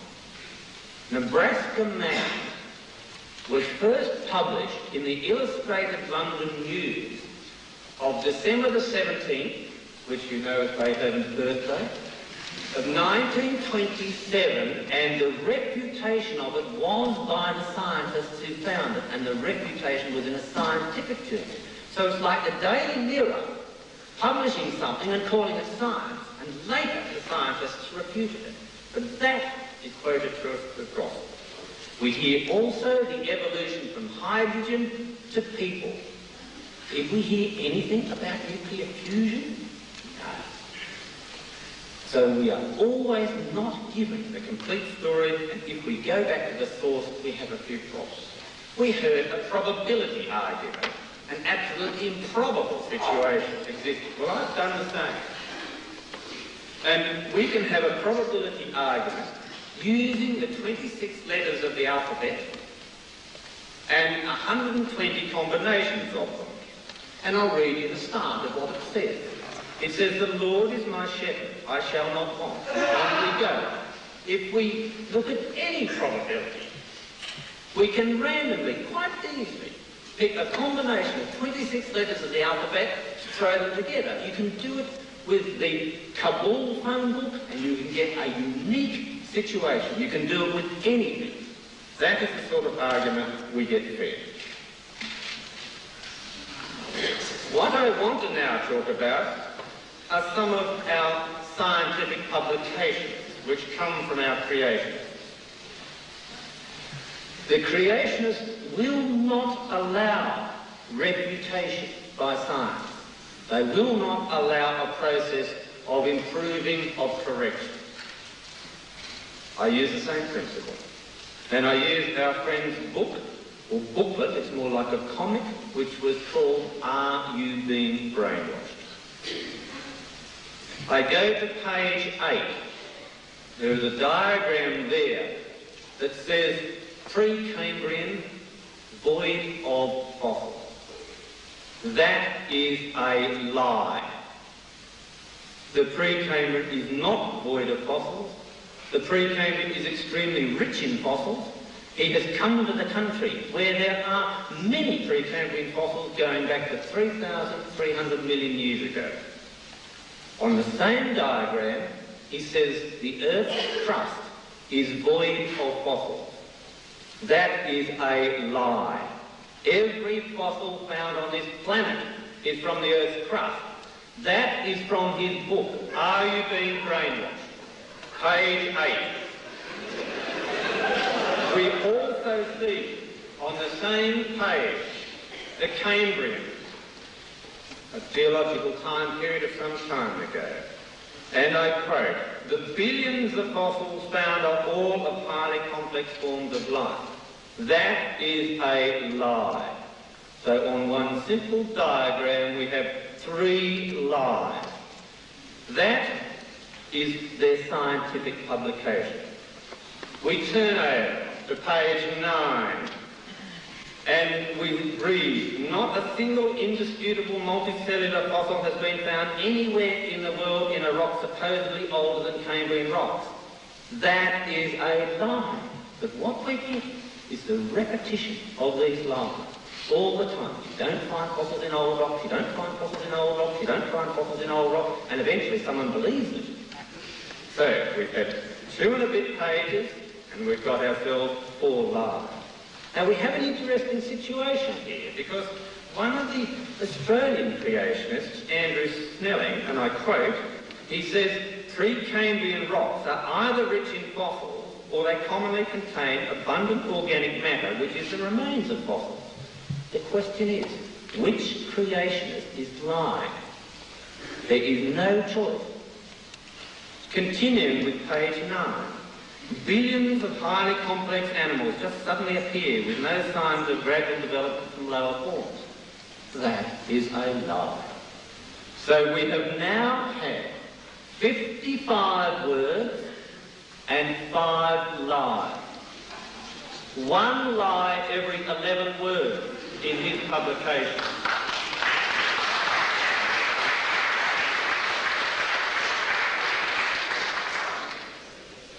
I asked him, how can the fossil record be so cruel to creationists? And the answer is, you fabricate, you ignore, you say it doesn't exist. Now we've had it 5 times in 2 pages. Second law of thermodynamics, I counted it on Wednesday, 32 times in 50 minutes. So you just crank the handle, the same stuff coming out all the time. Okay, now let's look at the way they teach their science. There has been a move in this country and elsewhere to have creation science taught at the same level, the same bias as evolution science. Unfortunately, science is integrated. You cannot pluck out evolution science, which is why I'm talking about physics, geology, and later on a few other very interesting things. And I go to Smith School in Livermore in California as an example of how creationists teach their science. Smith School in Livermore, California was awarded a grant for 6 gifted 12-year-old children. This was a grant for special learning. I have the order form from the teacher, a Mr. Baird, and it documents what he ordered, not for 6 children, but for 30 children. He has ordered material from the Institute of Creation Research and nothing else. That is fraud, and that is being dealt with currently in the courts. So when you let them into the school, we start to have just a little bit of fraud creep in, just an innocent error, but just creeps in. Those 30 children had a course entitled Creationism and Evolution. Much of the material ordered was material written by Gish. Some of it was written by one of his colleagues, Gary Parker, and I quote from his little comic book that was given out to the children in this course. And the comic book is entitled Dry Bones and Other Fossils. And it says, and I quote, "Evolution is based on the belief that you have to explain everything without God. I'll say it again if it doesn't sink in. Evolution is based on the belief that you have to explain everything without God. That is perverse and it's heresy. So you give them an inch into our schools and that's what they do. Now the science course that these 12-year-old children were taught, the only material they were given in this course on creationism and evolution, the only material they were given was from the Institute of Creation Research. This teacher, Mr. Baird, gave them a lovely balanced course. Now how do I know that? I had the children's original worksheet, directing them what to study and how to do it. I also have the children's pre-test study sheets, telling them where the information is and how to do it. So I have the children's information from a school. These are 12-year-old kids, and they are being directed to look at only one source in apparently a balanced course. I have the children's final examination paper from Smith School, Livermore, California, his state. And we have a remarkable situation exists. These 12-year-old kids, after a balanced course on creation and evolution, were forced to make a decision between creationism and atheism. Not creationism and evolution, creationism and atheism. Now what happened was that the 6 gifted children rejected creationism.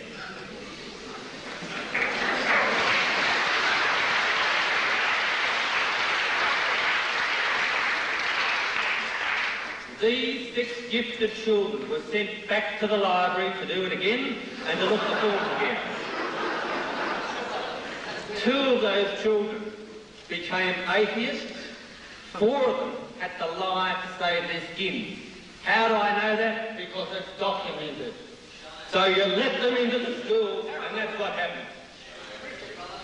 So as soon as they're in the school, we have fraud, perversity, heresy. They don't teach science, and our Christian friends create atheists. That's what happens. Now let's look at how they get some of their data. We have documentation of the way in which our friends acquire information, gather their data, and disseminate it. I refer to a July 1982 debate, a PBS debate, between Gish and a Dr. Russell Doolittle, and the well-known scientific information about the genetic similarity of chimpanzees and man was used as an argument to show that there is not an evolution of man from the ape, but that chimpanzee and man had a common progenitor, a common precursor. Quick as a frog, our Dr. Gish came back with an answer and said, yes, the bullfrogs have protein and genetic structures closer to man than chimps. So straight away, we've got an answer. So what do? We go to the source of this information and try to find the answer. So we have a public debate on television. The well-known scientific fact that chimpanzee and man have very close genetical ties is put up, and as a refutation, as an argument against it, we have a statement from a scientist, PhD from the University of California, from a scientist saying that bullfrogs have a genetic structure much closer to man than chimpanzees. In the Institute of Creation Science's own literature, the magazine Origins, 2 scientists, Chardeville and Patterson, accused Gish of publicly lying on television and demanded the data be produced. It was not. There have been continual demands to have this data produced. At a Bible science conference in Cleveland, Ohio, again, when pressed, our friend gave the answer, and I quote, "I have no responsibility to produce the evidence." So here we have a scientist debating that suddenly, as this magnificent fact that bullfrog protein is closer to man than chimpanzee protein. We try to find the source of this information, and our scientist stonewalls. He says, I am not going to give you the evidence. So what do you do when you have a scientist that makes a statement like this and refuses to give you the evidence? All we are left with is going to the Bible. And I go to Revelation. Revelation 16 and 13.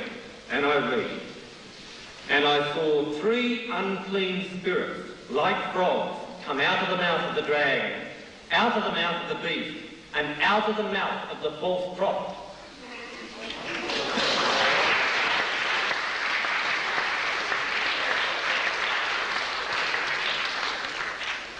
So when we shape the source of the information, we find it is fabricated. That is the only creation I can find. Creation of facts ex nihilo. Creation of facts out of nothing. When we look and try to find the information, we don't get it. And we are left with only one alternative, that we have uncleanliness coming out of the mouth of a false prophet. That is the sort of science that is generated from our creation. So we have a situation where, when we look at the implications of their very, very simple science, that it is absolute idiocy. When we have a look at their publications, we find an interesting statistic. 1 in 11 words is a blatant lie. It is well documented in all books that we have pre-Cambrian fossils. 1 in 11 words is a lie. We have a fabrication of data. We have this publicly on television, and the only alternative we've got, I have given you. So when we hear the handle cranking with this pitter-patter about Baring 747s and evolution, you must, if you have a critical brain, go to the source all the time of the information. Now, the second law of thermodynamics is something which we have heard many, many times in these debates. And I want to bring up some information on the second law of thermodynamics. Drink first. Our second law of thermodynamics argues that we have order going to disorder. Or, in a closed system, we have information which is just slowly running down and running down and running down. I've looked at Gish's performance in states. Now, in this country, we have an organisation called the Creation Science Foundation Limited. It is a company. It is limited by law. All their documents are submitted to the Corporate Affairs Commission. These are public. All their documents are submitted to the Corporate Affairs Commission.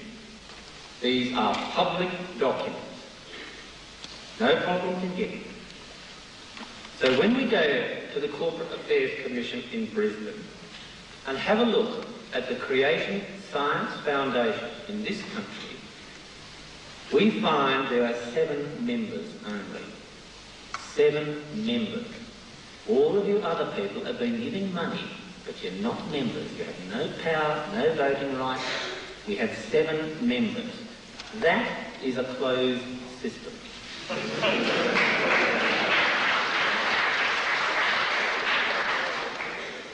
Now let us look at the second part of the second law of thermodynamics. When we look at the Creation Science Foundation Limited account, very easy to find, public information, we find that in the year 1985, $92,358 just vanished. disappeared. That is order to disorder. So when we look at the Creation Science Foundation in this country, it is a closed shop. 7 people who can control it, have their hand in the till, whatever you want to call it. And there is a not insubstantial amount of money, $92,358, which is unaccounted for. It just disappears. So you can't trust these people with your children. You can't trust them even with your money. So that is the record in this country. Documented public information. Very, very easy to get. You just walk into the Corporate Affairs Commission and find. When we allow our creationists to talk science, if we press them for an answer and follow it to the end, we get idiocy. When we look at their publications, we have one lie in every 11 words. When we look at their public performance, they fabricate the data. We have uncleanliness coming out of the mouth of a false prophet. With their teaching of science, it is based on fraud, on perversity, on heresy. They don't even teach science, and they create atheists. This is the organisation we have. And then when we look at their accounts in this country, we have an enormous amount of money that just is unaccounted for. So are we talking about scientists? Are we talking about missionaries? Are we having lies told for God? Are we having lies told for mammon? No. There is only one conclusion that you come to when you have a good look at the operations and activities of the creation. They are telling lies for mammon. Here is Satan. He wants God's blessing for the devil's work.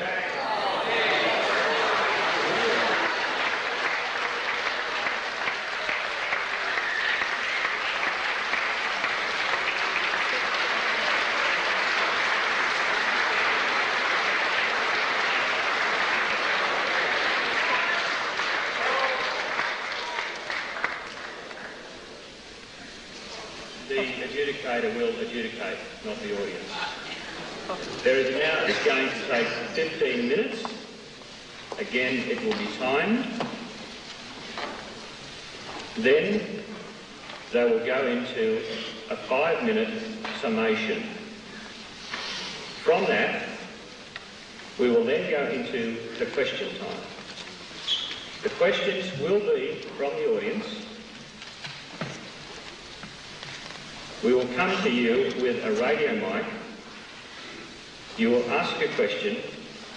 If the adjudicator considers that you are making a statement, you'll be cut off, so be very careful about what you're going to say. We'll take one question to either side, alternatively, and we're going to try and finish just a smidgen after 10 o'clock. So, if people wish to stay behind after, they may, but basically we're going to try to aim and finish at that time.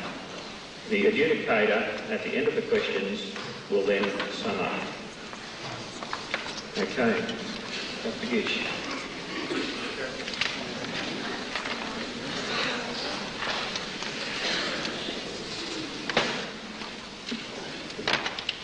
Ladies and gentlemen, may I point out first of all that Dr. Pilmer presented not one single iota of evidence for evolution.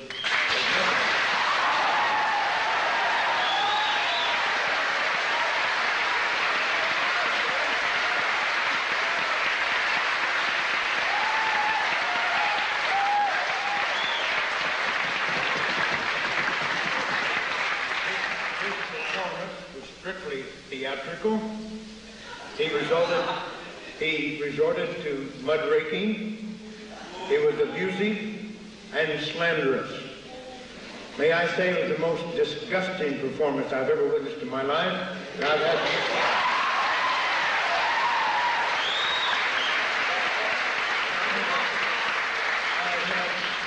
200 debates throughout the world, and some with some of the leading evolutionists. Now, first of all, about Dr. Denton. I just had lunch with Dr. Denton yesterday. I had a nice long conversation with him. Dr. Denton did not deny or go back on anything that he put in this book. This is what he did say, that if he were going to write a book on this subject, they would take a different approach. The evidence that he discussed in here, he said, is subjective. And I really, just about all evidence on evolution is subjective. But from the perspective now in genetic research, he believes it's possible to objectively establish whether evolution is possible or not. And certainly from his present state of knowledge, he believes it to be objectively proven that it is impossible. So if he wrote another book on this subject, it would be from the perspective of genetics. But he has not withdrawn anything that he's put in this book. That was the false point.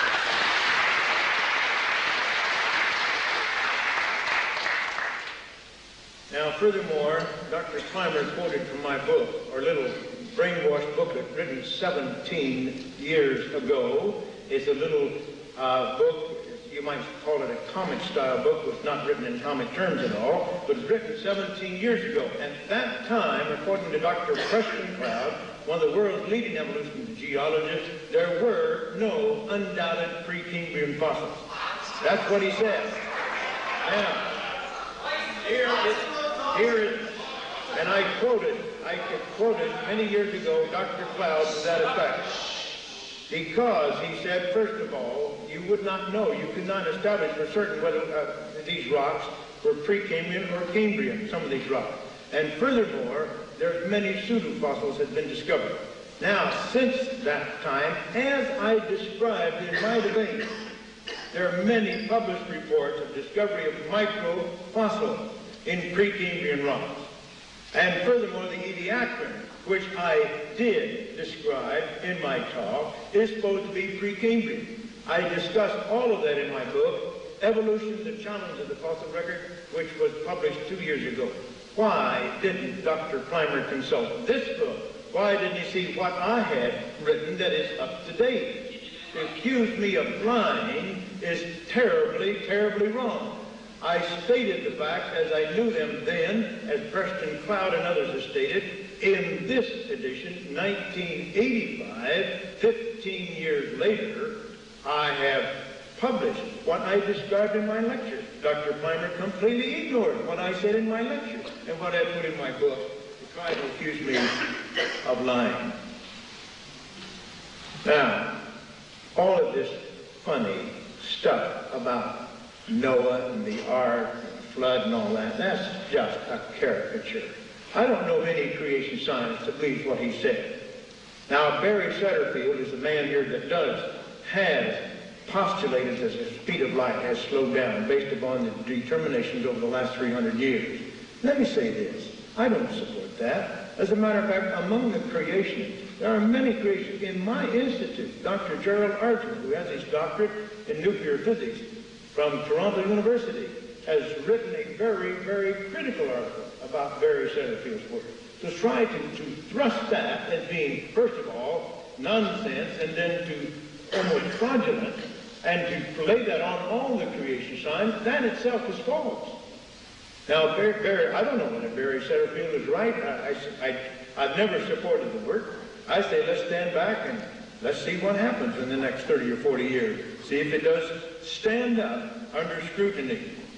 Now, Dr. Pilmer said something about the second law of thermodynamics, as if the development of a chicken egg into a hen violates the second law of thermodynamics. That's utter nonsense, ladies and gentlemen. The egg is not a closed system. It's not an isolated system. And besides, at the moment of conception, that egg is programmed to become a chicken. It has all of the information necessary. It's right there in the genetic system. It has all of the metabolic systems necessary to develop into a chicken. All it needs is to take in energy. And so it happens. But you see, It's programmed to do that. It has the machinery to do that. Just like a green plant. A green plant can absorb carbon dioxide and nitrogen. It can absorb water and phosphorus, sulfur, and so forth, and convert that into a very complicated thing. There's no problem with the second law of thermodynamics because it has the machinery. It has photosynthesis. Photosynthesis is an incredibly complex machinery. Not only does it have to have photosynthesis, it's got to have all those other metabolic machines in that cell. The problem for the evolutionists to explain where that machinery came from in the first place. That's the problem. Do you mean to tell me that ultraviolet light coming down on nitrogen and carbon dioxide and so forth will convert that into photosynthesis? The complicated machinery absolutely required for life? Well, that is pure nonsense. Even ammonia cannot survive in the presence of ultraviolet light. Ammonia is decomposed by ultraviolet light, and if that can't survive, then how could amino acids survive, or purines, or pyrimidines, or DNA, or protein? Now, Dr. Pilmer says this is nonsense about molecules decaying and deteriorating. Well, he certainly doesn't know anything about biochemistry.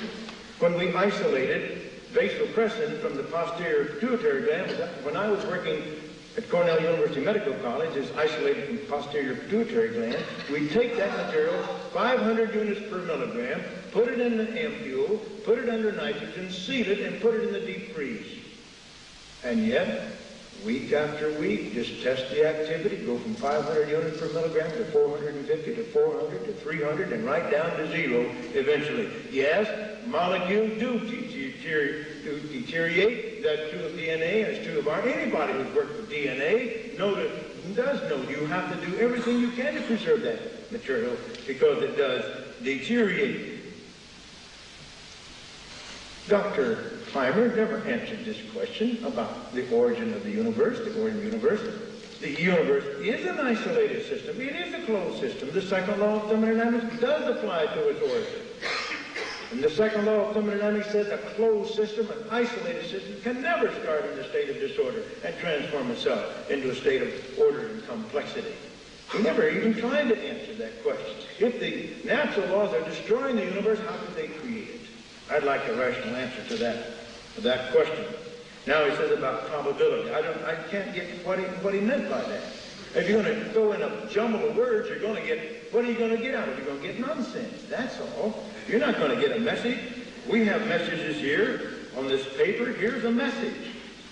There's a message. It conveys information. Now, you just didn't throw all these letters into a hat and shake them up and get that message. And you never get that message that way. Not in a million years. Not in 500 billion years would you get that message. By the way, you know what this message is? It's a letter of agreement by Isaac Asimov to permit the use of his movies and pictures, either in video, in movies, in stills and so forth, given to the Dutch group that's filmed the series How the World Came to Be. And yet these people, these evolutionists here in Australia, have slandered the creationists by claiming that Dr. Asimov had not given permission to use his portion in the film series How the World Came to Be. Well, I'm not accusing Dr. Asimov of lying, but I'll tell you one thing, his memory's pretty short. Because here's the letter right here that he signed, a signed agreement. Now to accuse creationists of using that film material against his will and without his permission is a slanderous untruth. It is not true. They did have permission. Now, this story about what happened in Livermore, California. Ladies and gentlemen, there's a school teacher up there that did something he should not have done. Something that none of the creation science would have wanted him to do because he used books that were not written for use in public schools. The Institute for Creation Research, for example, has published books devoid of any reference to the Bible or the book of Genesis or religious literature of any kind designed for use in public schools. That teacher purchased books that were published specifically for use in Christian schools. And therefore, he violated school policy and he's reprimanded for it. And none of us would have defended it. and has nothing to do with what we're trying to put in the public schools. We don't want to put religion in the public schools. We don't want to teach Genesis in the public schools. First of all, we wouldn't like the way most of the teachers would teach it. And in the United States, I know you don't have that law here, but in the United States you can't do that under the present interpretation of the courts. And so we have no intention to do that. Look, they accuse us. Are they accusing us of being censors or book burners or something like that? That's sheer nonsense.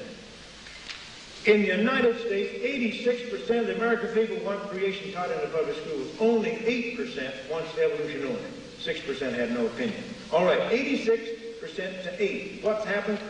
They can only teach evolution. Is that democracy? Is that academic freedom?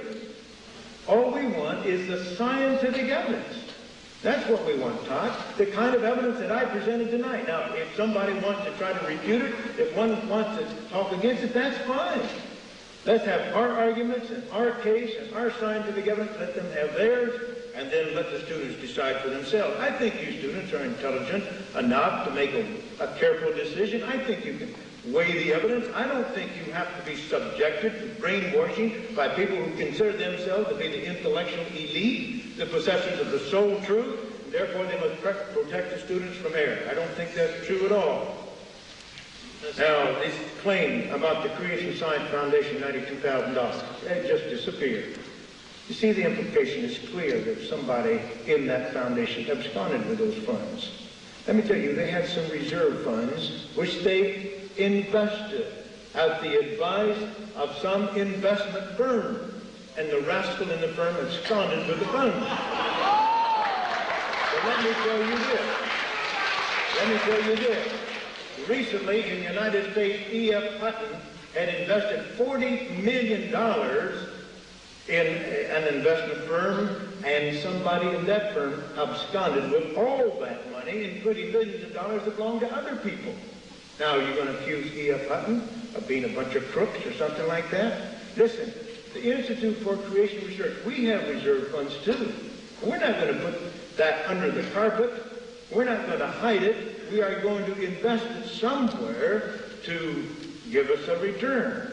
Now, of course, if you want to be absolutely safe, you put it in insured bonds or something like that. But sometimes there are people you trust who promise you a good return, and you invest your money and you lose it sometime. But to accuse the creationists of being somehow guilty of fraud or thievery or something like that is downright shameful. Now, these things about the proteins. I made a statement, verbal statement, never published it, never put it in print, that the albumin of humans are more similar to that of frogs than that of chimps, or at least as similar. The statement that I was repeating was made by Dr. Garnis Curtis, an evolutionist. He made that in a lecture I heard at the University of California at Davis a number of years ago. I accepted it. He certainly did not. If there was a joke on anybody, it was on the people who were using proteins to date. He's a radiochronologist. He was trying to put down this idea of using proteins to date things because he believed in geochronology. And so if there's a joke on anybody, it was on the people who used this protein. And I used that. And then people say it's not true, and then they say that I somehow lied about it or something like that. And about the proteins of man, more like that of a chicken than that of an ape. Well, if you look at the lysozyme, human lysozyme, and lactalbumin, and then look at the lysozyme of a chicken, you'll find that the lysozyme of man is more like the lysozyme of chicken than it's like lactalbumin of humans. And yet the human lysozyme and lactalbumin both split off much later than the earlier split. And if you just look at this data blind, if you didn't know where these proteins came from or what they were, you would say on the basis of that data, man was more similar to the chicken than he was to the ape. And that's, if you're going to look at the data in an objective manner, that's what you have to decide. Now, how much more time do I have? 2 minutes. Dr. Pilmer went through this so-called creation model. Oh, by the way, let me do this. All this stuff about Noah going out and giving up family, that's a lot of nonsense. He never read the Bible, obviously, because the Bible says God brought the animals to the ark. Noah didn't go out and search for them.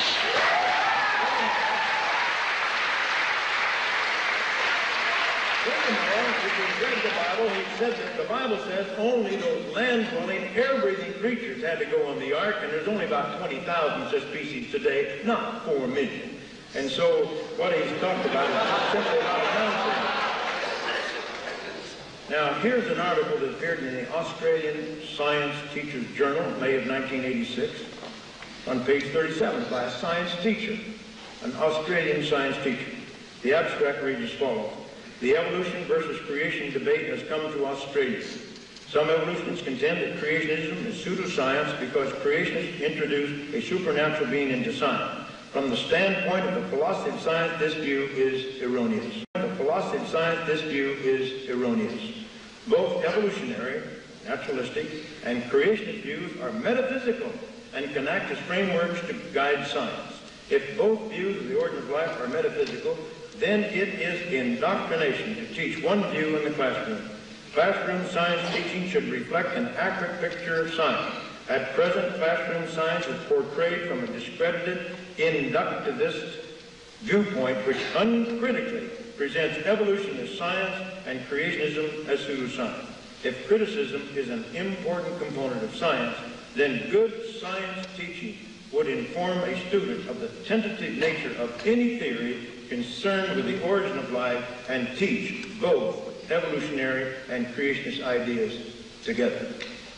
End quote. I agree totally with that view. Ladies and gentlemen, I presented what I consider to be careful, reasoned, serious scientific evidence supporting the creation model. I've been subjected to the worst abuse that I've ever seen in my life. And I want you to remember this. When somebody does that, he's simply admitting that his scientific case is weak.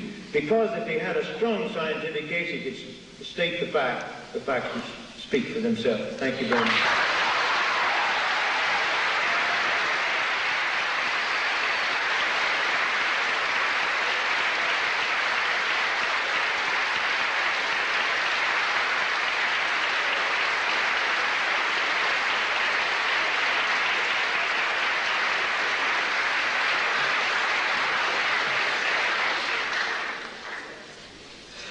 This little book seems to have caused a little trouble with our friend. It was written 17 years ago, and he refutes it. Why is it I could buy it outside 20 minutes ago?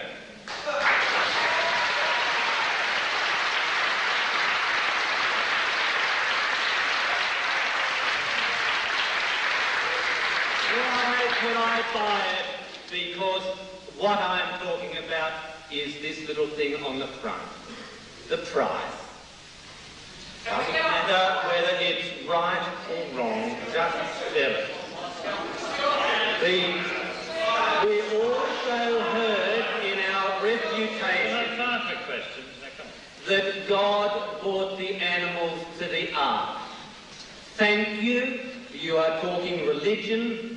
You have given up any science with that.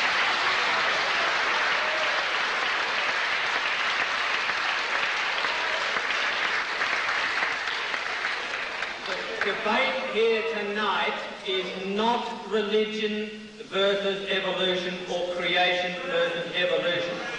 It is a total debate on science. You cannot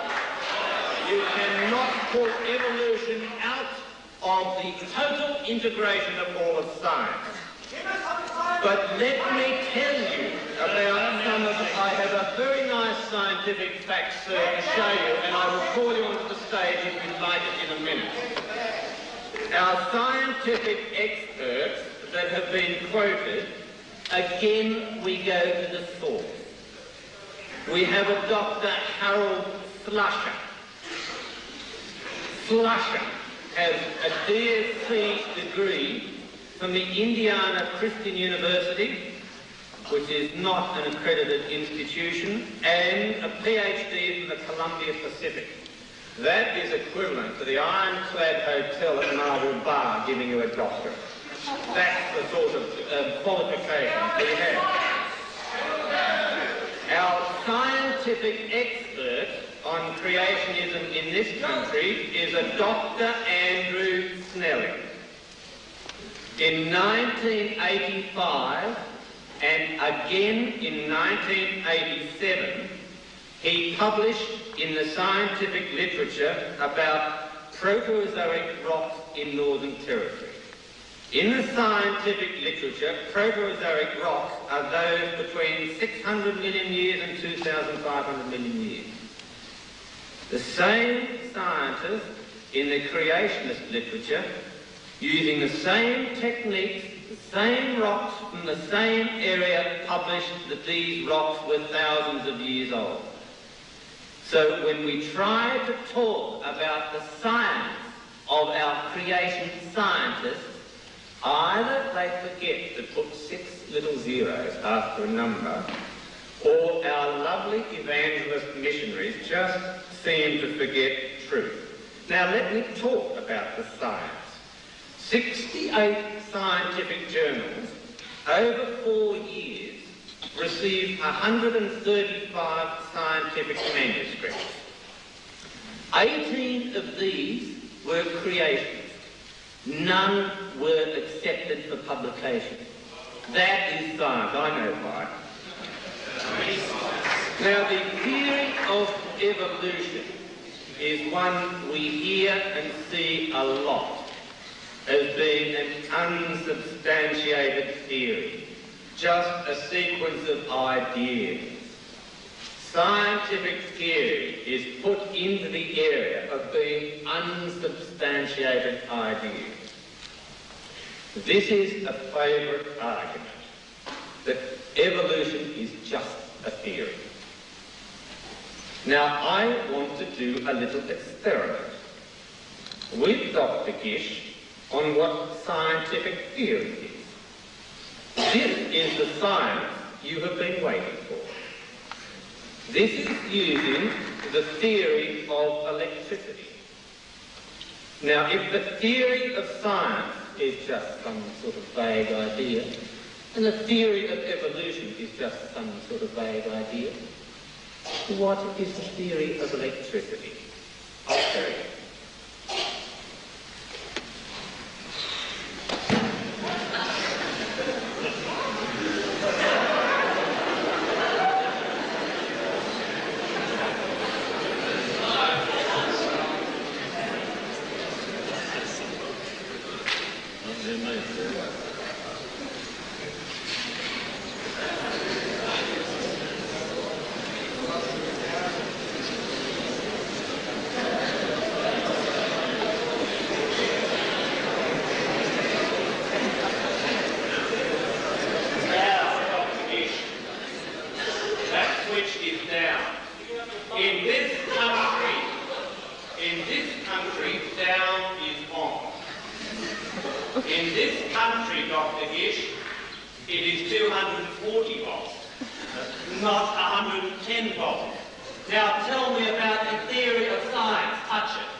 Repeatable, testable science. But your notion that an ape has evolved into people, can you see apes evolving into people today? Can you go out there and see that?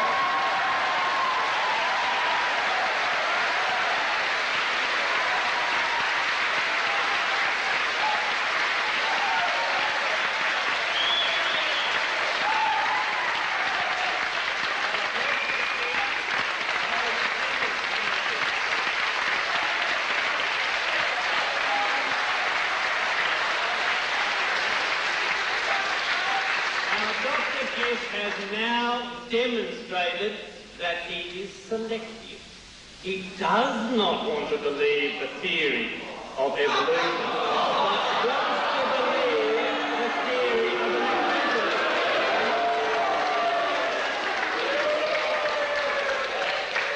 Now, I would also like to demonstrate with this the second law of thermodynamics.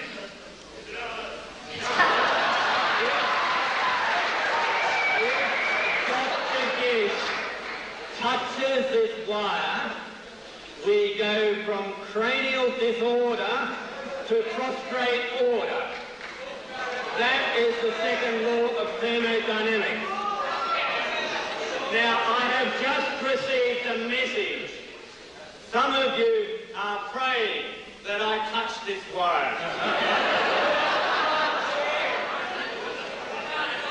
Well, we will, and we will show you that the crowd goes from order to disorder. So the second law of thermodynamics, you can massage whatever way you want. I've just shown. He is quite happy to accept a scientific theory on electricity, but he is not prepared to accept the theory of evolution, the theory of gravity, or any other theory. He is selective, like in his choice of arguments. Now,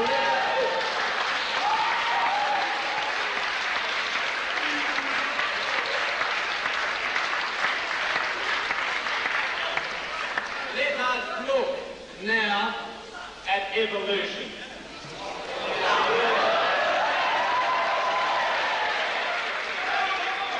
Genesis 1, verse 12, God shows us that there was evolution.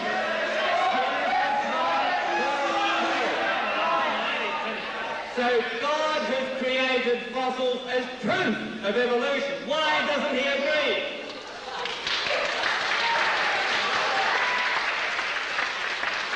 We also find in Joshua that the earth is flat, and that the earth is the centre of the solar system. That the earth is flat, and that the earth is the centre of the solar system.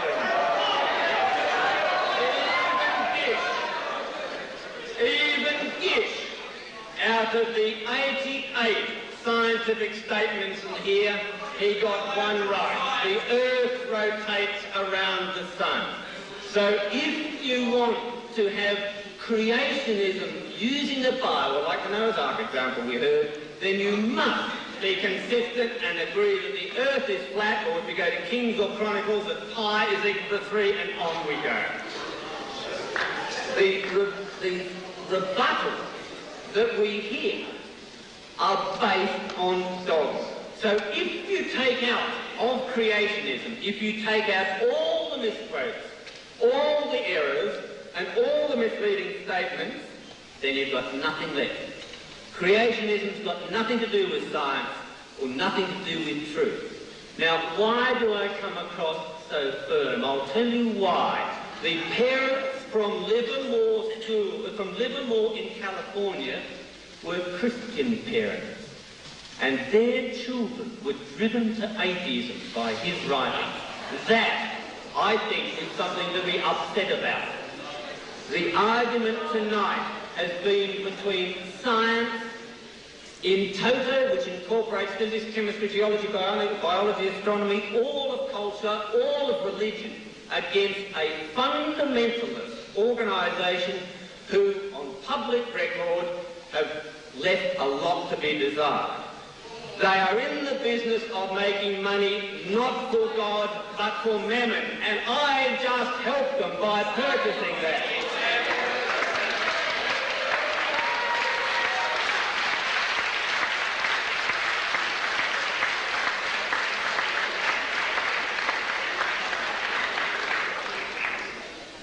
We're going to have a start right now, I think.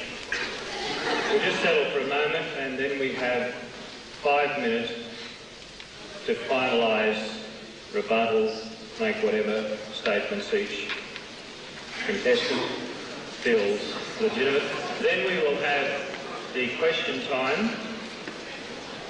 Now, I think it's fairly reasonable that all of us understand that for people to get a fair chance at the questions and the answers, we're going to have to maintain some form of order. That could be a little difficult. It's the choice of the meeting whether they want order or chaos. If you want your questions answered, you're going to have to go along with the methods. It's going to take a few moments to get to you with the microphone, to have the question presented, clarified, then answered. We'll be sticking to the 2-minute rule. We'll be sticking to the question-only rule. Now, 5 minutes each. Thank you.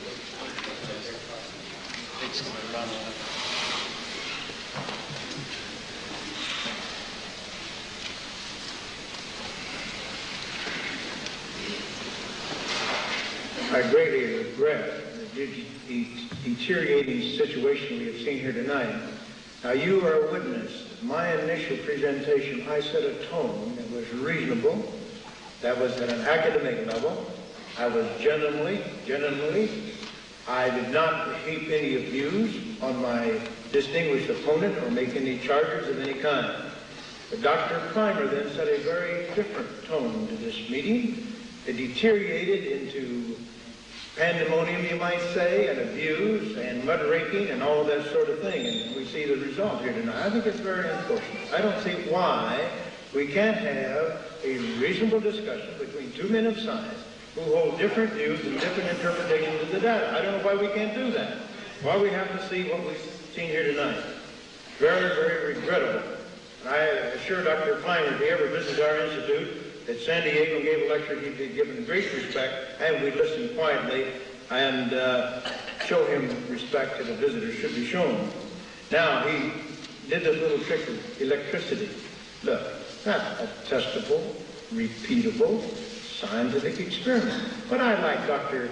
Pilmer, I'd like to ask him what happens when he gets hit by lightning. Now there comes an endpoint of energy. He's an open system. He gets all that energy, gets hit by lightning. Does it become more ordered, more complex? I should say not. He gets obliterated. You see, the input of energy is not sufficient. If you put it into electrical cord and then you plug a machine into it, a machine is made to utilize that electrical energy. But if Dr. Pilmer had grabbed the raw ends of those wires, probably would have been killed. Now that's the difference, you see, and he made the experiment for me. I thank you very much, Dr. Pilmer, for that fine demonstration. Now, he certainly doesn't know the difference between scientific theories and inferences and so forth. Like Stephen Jay Gould said one time, why, just because we didn't understand the laws of gravity, that doesn't mean that apples don't fall off trees. And just because we don't know the mechanism, that doesn't mean that apes didn't evolve into people. Listen, all of us have seen apples fall off trees, and you can see that happen repeatedly. Have any of you ever seen an ape evolve into man?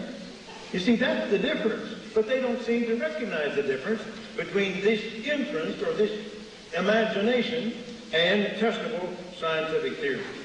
Please notice, I describe two mammoth gaps in the fossil record. The gap between microscopic single-cell organisms and the so-called Cambrian explosion. That's not my words, that's the words of standard geologists. The sudden appearance of this great array of very complex creatures, supposedly involving hundreds of millions of years of evolution. We ought to have billions and billions and billions of those intermediate. We don't even have one. And then we supposedly have one of those invertebrates evolve into fishes. 100 million years. Billions times billions of those things would have lived and died. We don't have tens of millions, hundreds of millions that are possible. We don't have one. I challenge Dr. Pilmer to explain why that is true. Why do fishes suddenly appear fully formed? Every major kind of fish we know anything about. It's true. There's not a trace of an answer. Dr. Pilmer never tried to answer that because he cannot answer. He has no answer. The evidence is very clear. Now, furthermore, this claim we're in the business of making money. Let me tell you this. Right when we founded the Institute, Dr. Morris and I, the president, we established a policy immediately. We would never accept 1 penny of any honorarium. Any money given to us as speakers would go to the Institute, not to me. Now, Dr. Pilmer, if he was over there and he was debating me, the money he would get would go in his pocket. The money I would get would go to the Institute. I don't get any of that money, and I work night after night. I work weekend after weekend, most of my weekends, and I don't get a penny of that money, and I wouldn't take a penny of that money. If I had stayed at the Upjohn Company, I would have retired 2 years ago in a very, very handsome retirement. As it was when I left the Upjohn Company, I lost all of my retirement. I had a company-paid retirement plan. I had a health plan that cost me $1 a month. I had a savings plan for every $1 I put into it. I got 50 cents worth of Upjohn stock. I had all of these benefits. which I lost when I came to the Institute. Talk about money. If I was interested in money, I would stay at the Institute. I'm not really worried about retirement system. I think the Lord has the best retirement system in the world, or I should say the best retirement system, because it's out of this world. Now, ladies and gentlemen, let me just say this once more. I just want you to consider the evidence that we have presented tonight for creation. Consider it reasonably in a cool, calm manner after you've calmed down a bit, and then decide whether there's a reasonable, rational, scientific evidence for creation. Thank you very much.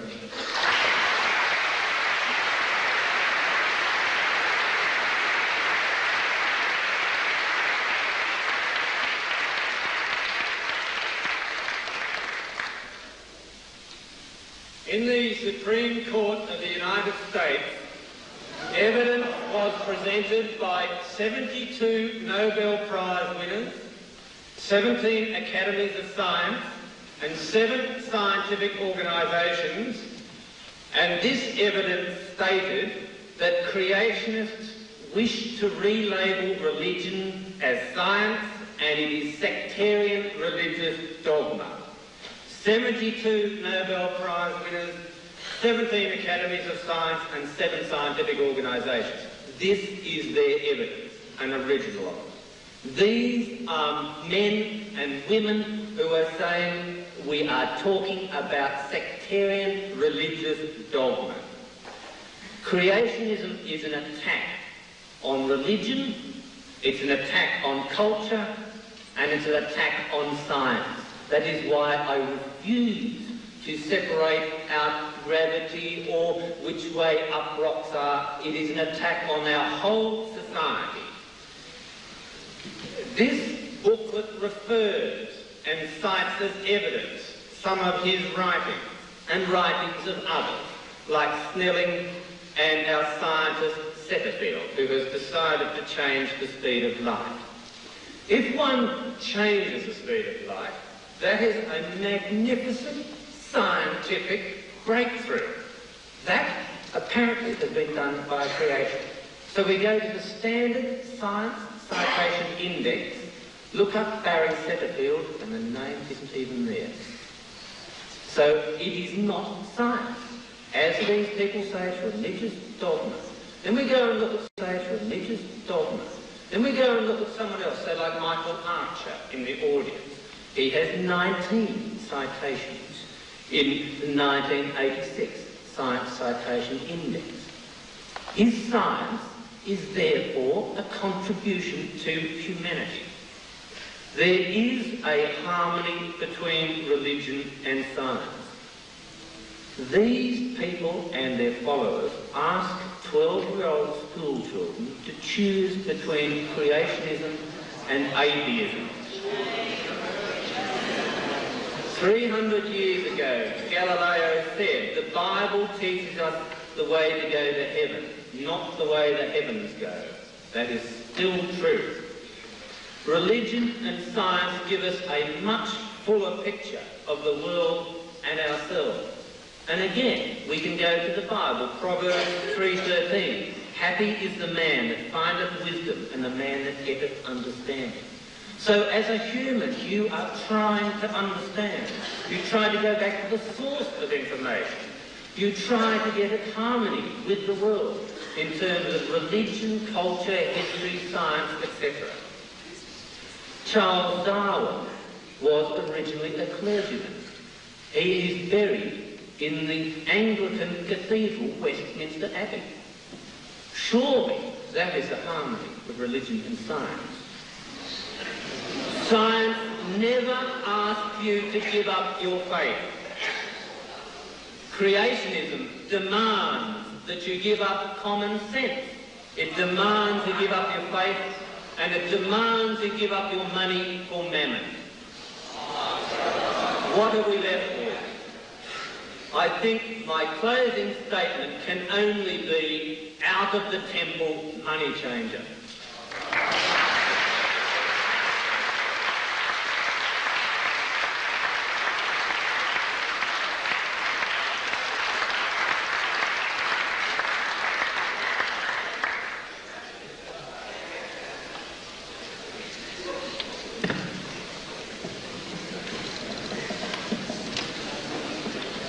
been struck. I don't know whether it's evolution or creation.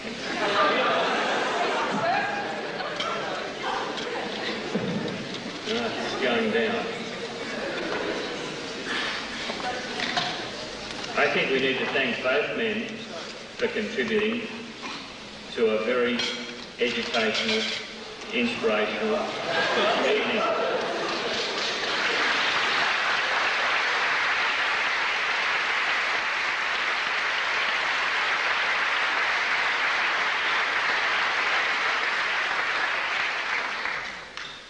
It is now 10:05.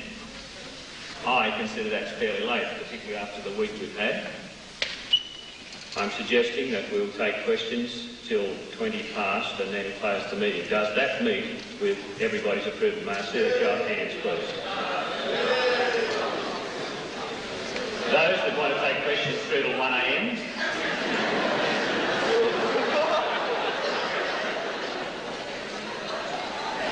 Now, a word of explanation. The questions, as outlined before, questions only. There will be 2 minutes to answer them. Dr. Gish will take the first question. Due to a slight problem we have with the radio mic, we'll be doing a little experiment as we go to make it work effectively. I need some help to pick out the questions as I'm looking into light, and I am now going to be wandering around the audience. Can I have somebody? Can you see the hands that go up? Yes, I'm just. Can you pick the first one? Well, he was quickest.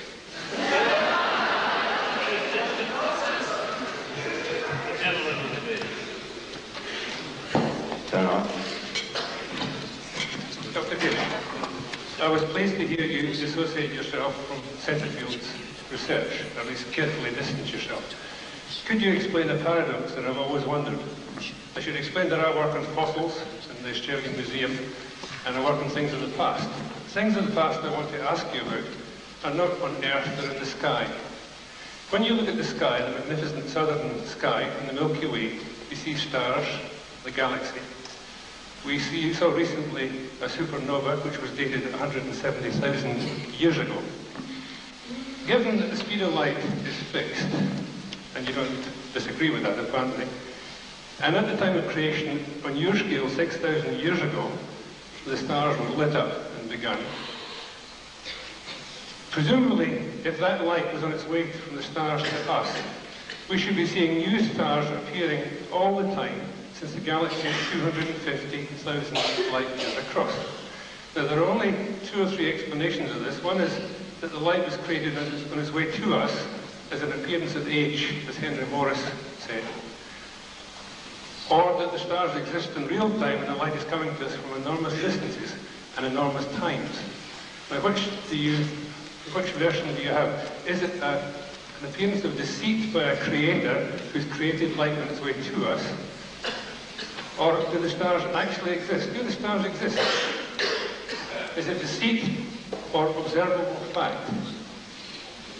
Well, I'd like to paraphrase the question. I think I got most of your question. First of all, it would not be deceitful on the part of the Creator if he told us what he did, which he did. That would not be deceit. Because the Bible says God created stars to be for signs and seasons on the earth. If that's the case, we had to see them immediately. And that's the only solution I could give, which you suggested. Now, as far as the supernova is concerned, I don't know. I don't know. I don't know enough about the physics of that to understand it. I would have to say this, that what seemed to indicate, if that supernova really did take place 100,000 years ago, and we're only seeing it today, then truly it happened 100,000 years ago. And the universe is not 10,000 years old or 6,000 or 8,000 years old. Let me point out that many creation scientists believe that things are old, and that the age of this universe, the age of the earth, is not an issue in creation science versus evolution science. Now, I do believe that is because not only creation science, but conservative Christian theologians take the view that things could be quite old. So it's not an issue here. Now, there are many creation scientists and theologians do believe that things are young. And there are many, may I just point out, and I think this should be the end of the question. I will let Dr. Pilmer to comment, but there are many physical processes. I said I did not have an answer for that. Come on, quiet, please. Well, I only had 2 minutes. Did I hear something from a gentleman over here? From a gentleman? Well, just very briefly, we've got a lot of other questions. Let Dr. Pilmer comment. I said this. If that supernova really did take place 100,000 years ago, then the universe must be at least that old. But,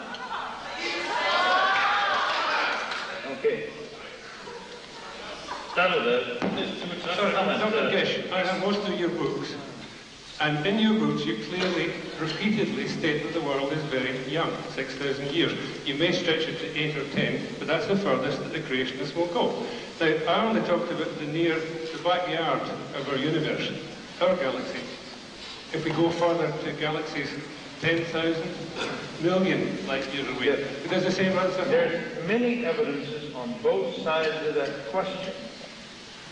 Creation scientists and Christian theologians who believe that the weight of the evidence indicates that things are very old. There are other creation scientists who believe the weight of evidence indicates that things are probably quite young. There are many similar questions. Let me give you one example. A comet can only exist for a few thousand years.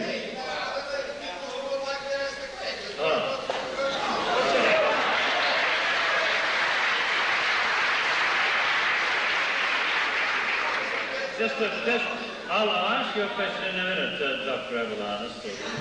I've got it all written down here. Can we have a comment on that, please? Hey, did you want to comment on that answer? I have a question coming from you. Right, okay. Question.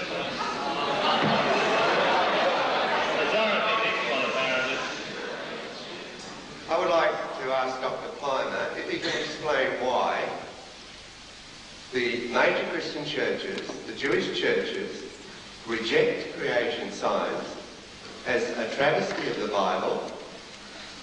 There is no theologian, no scripture scholar who accepts creation science, who does not see this. And a Christian one, I like to.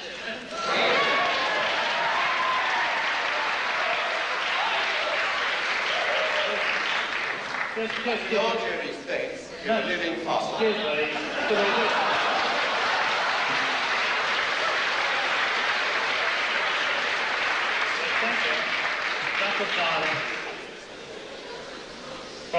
I think the answer is fairly simple.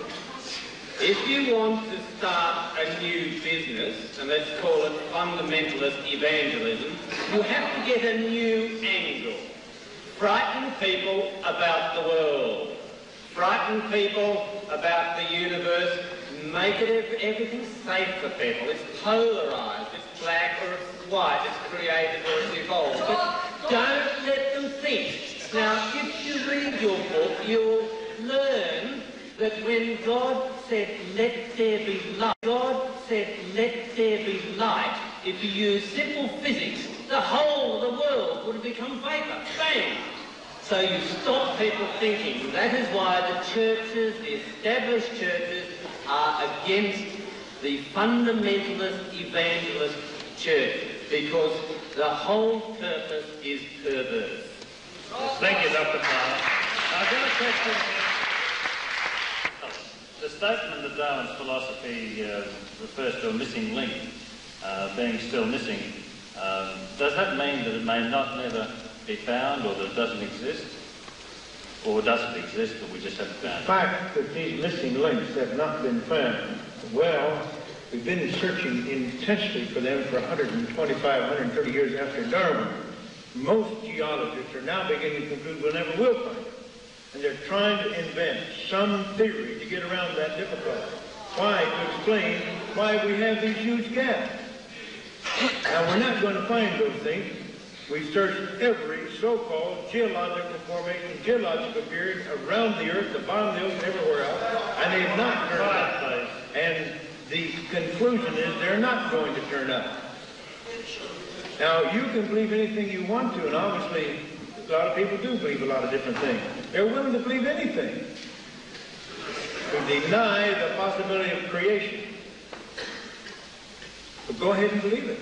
But it's just a belief. Acknowledge that it's a religious belief. That's okay. I have no objection to that, as long as we're honest about it. Yes, now that's the gentleman there with the glasses. He wants to ask a question. Firstly, this is a question for Dr. Pilmer. I would like to ask you, why is it that Isaac Newton, who defended Bishop Ussher's chronology of biblical, how the world came to be, conservative chronology of the beginnings of this universe, Isaac Newton was a Christian. Why is it then that Michael Faraday, who gave us the laws of electromagnetism, was a Christian who was a creationist? Well, what's the question? The question is... That's not a question. That's not a question.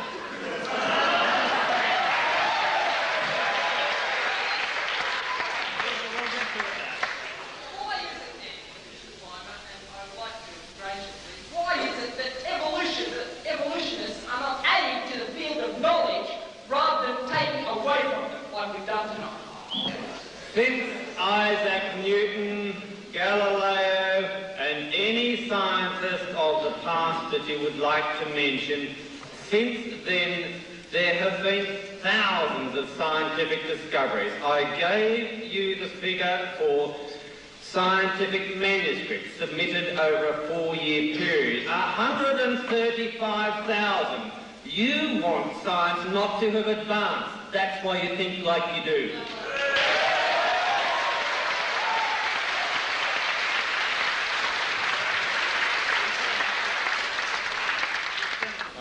I'd like to ask Mr. Gish, I take it he believes in a creationism of a particular religion. Now, I believe that the world is full of many religions, many of whom have their own creation theories.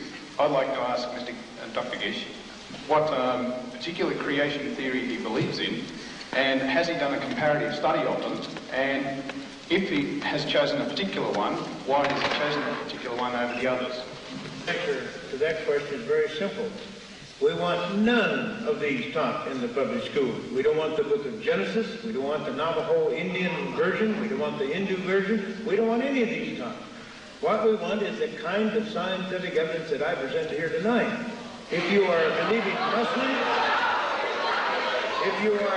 Muslim, an Orthodox Jew, if you are a Christian, if you are a Hindu, no matter what, then the theistic creation model comes within your area, and it can fit and support any kind. I personally accept the Judeo-Christian view. I believe it is the correct one. That's what I accept. And that is on the basis of my faith, just as an atheist has faith, just as an agnostic has faith, just as anyone has faith, and don't kid yourself.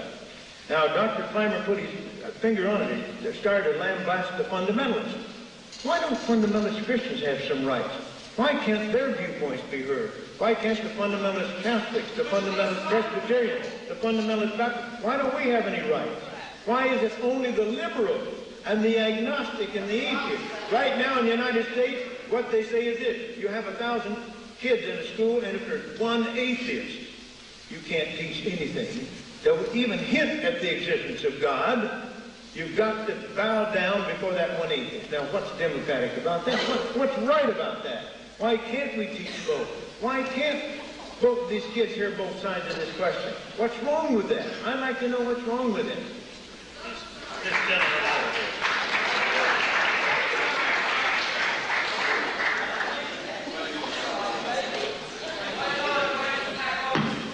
I would just like to know, and for you to explain to us, how the evolution of the human eye came about and how you explain the complexity in it.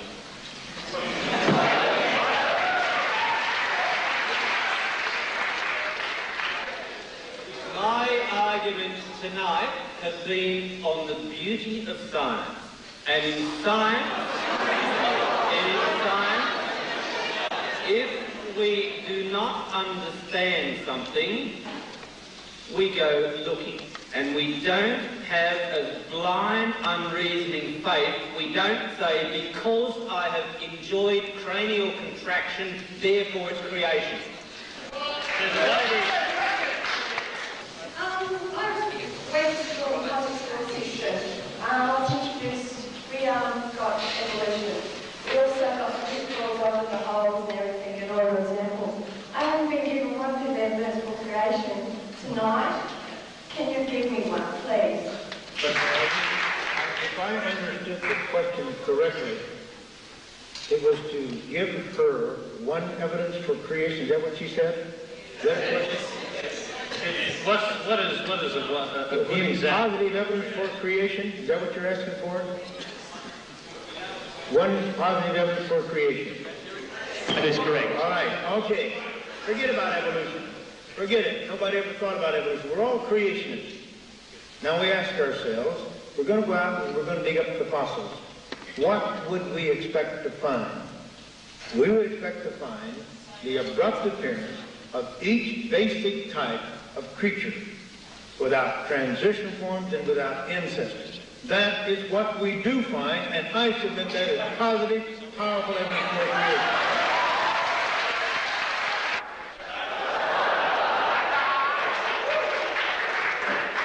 Time of year it's evolved.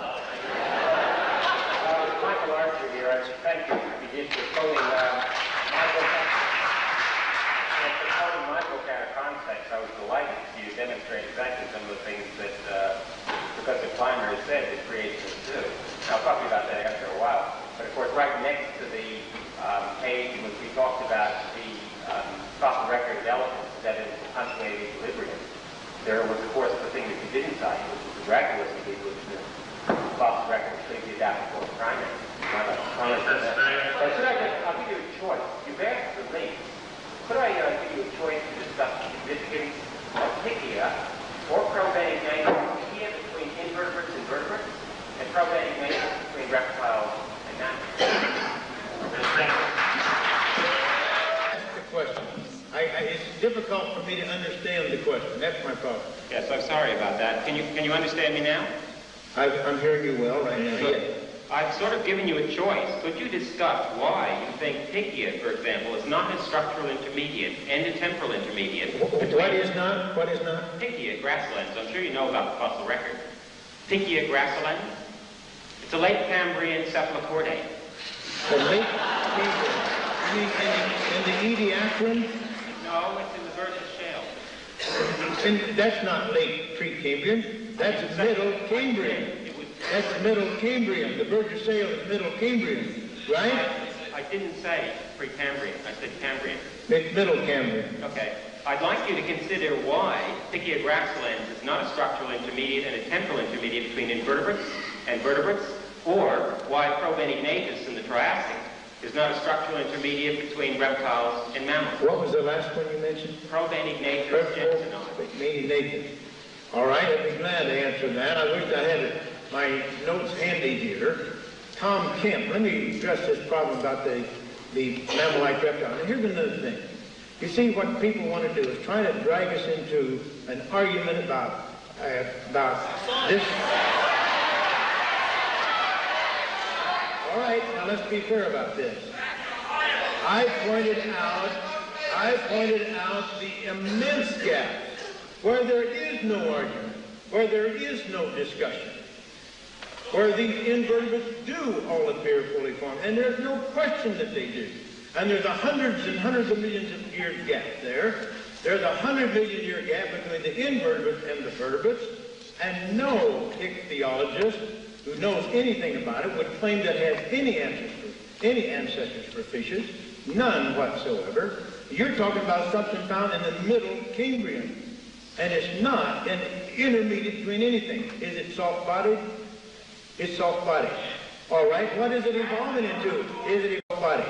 All right, what is it evolving into? Is it evolving into a clam or a snail or a trilobite? It doesn't have any hard parts.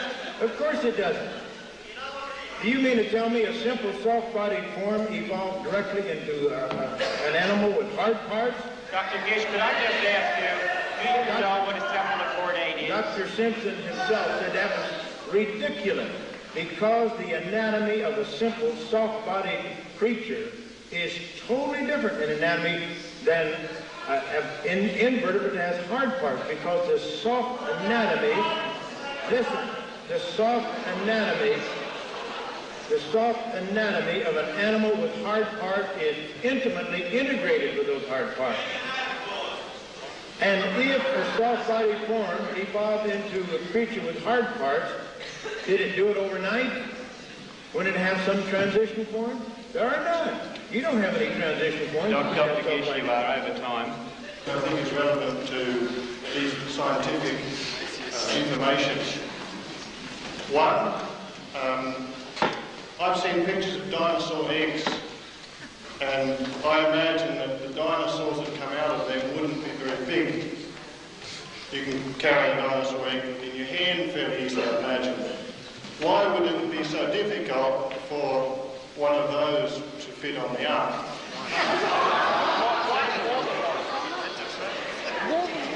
Secondly,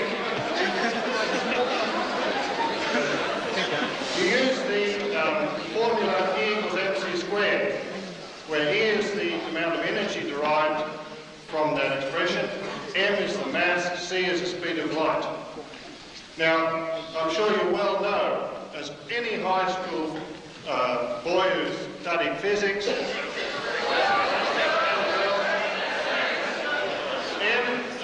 that only applies to nuclear type reactions where the mass is totally converted into energy, where there's no, that is exactly that mass is converted exactly to energy. That has absolutely nothing whatsoever to do with chemical reactions as go on in burning fires, to my knowledge. So do you respond, thank you? Yes, having arrived on an ark for a year. The second part of your question is you are quite wrong in elementary physics. You are converting wood into gas. It is a very simple reaction. Even if you only burn a fraction of the wood, you still have a factor of 40 billion times to consider. Now, I don't care whether you burn a little sliver of the wood, the reaction still applies.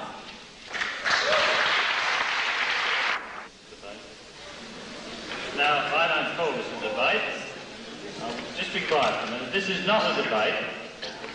This is something which started out as a presentation of what is classified as a science by a creation specialist, and it was deliberately attacked for various reasons by the second speaker. He didn't address his remarks at all to the question, in my opinion, and I'd give him none out of 10 for that. However, in his attempted rebuttal, Dr. Pilmer did come around to what perhaps is the real issue, and that is how does evolution explain, I suppose really when it says origins, the origin of the universe, for instance. Now, from a philosophical point of view, no one can explain the origin of the universe. If you study arts or law, or as I have, and they won't get up there and say, well, you know, before the theory of negligence, God did this. All right, I won't be long. God doesn't come into law very much. Well,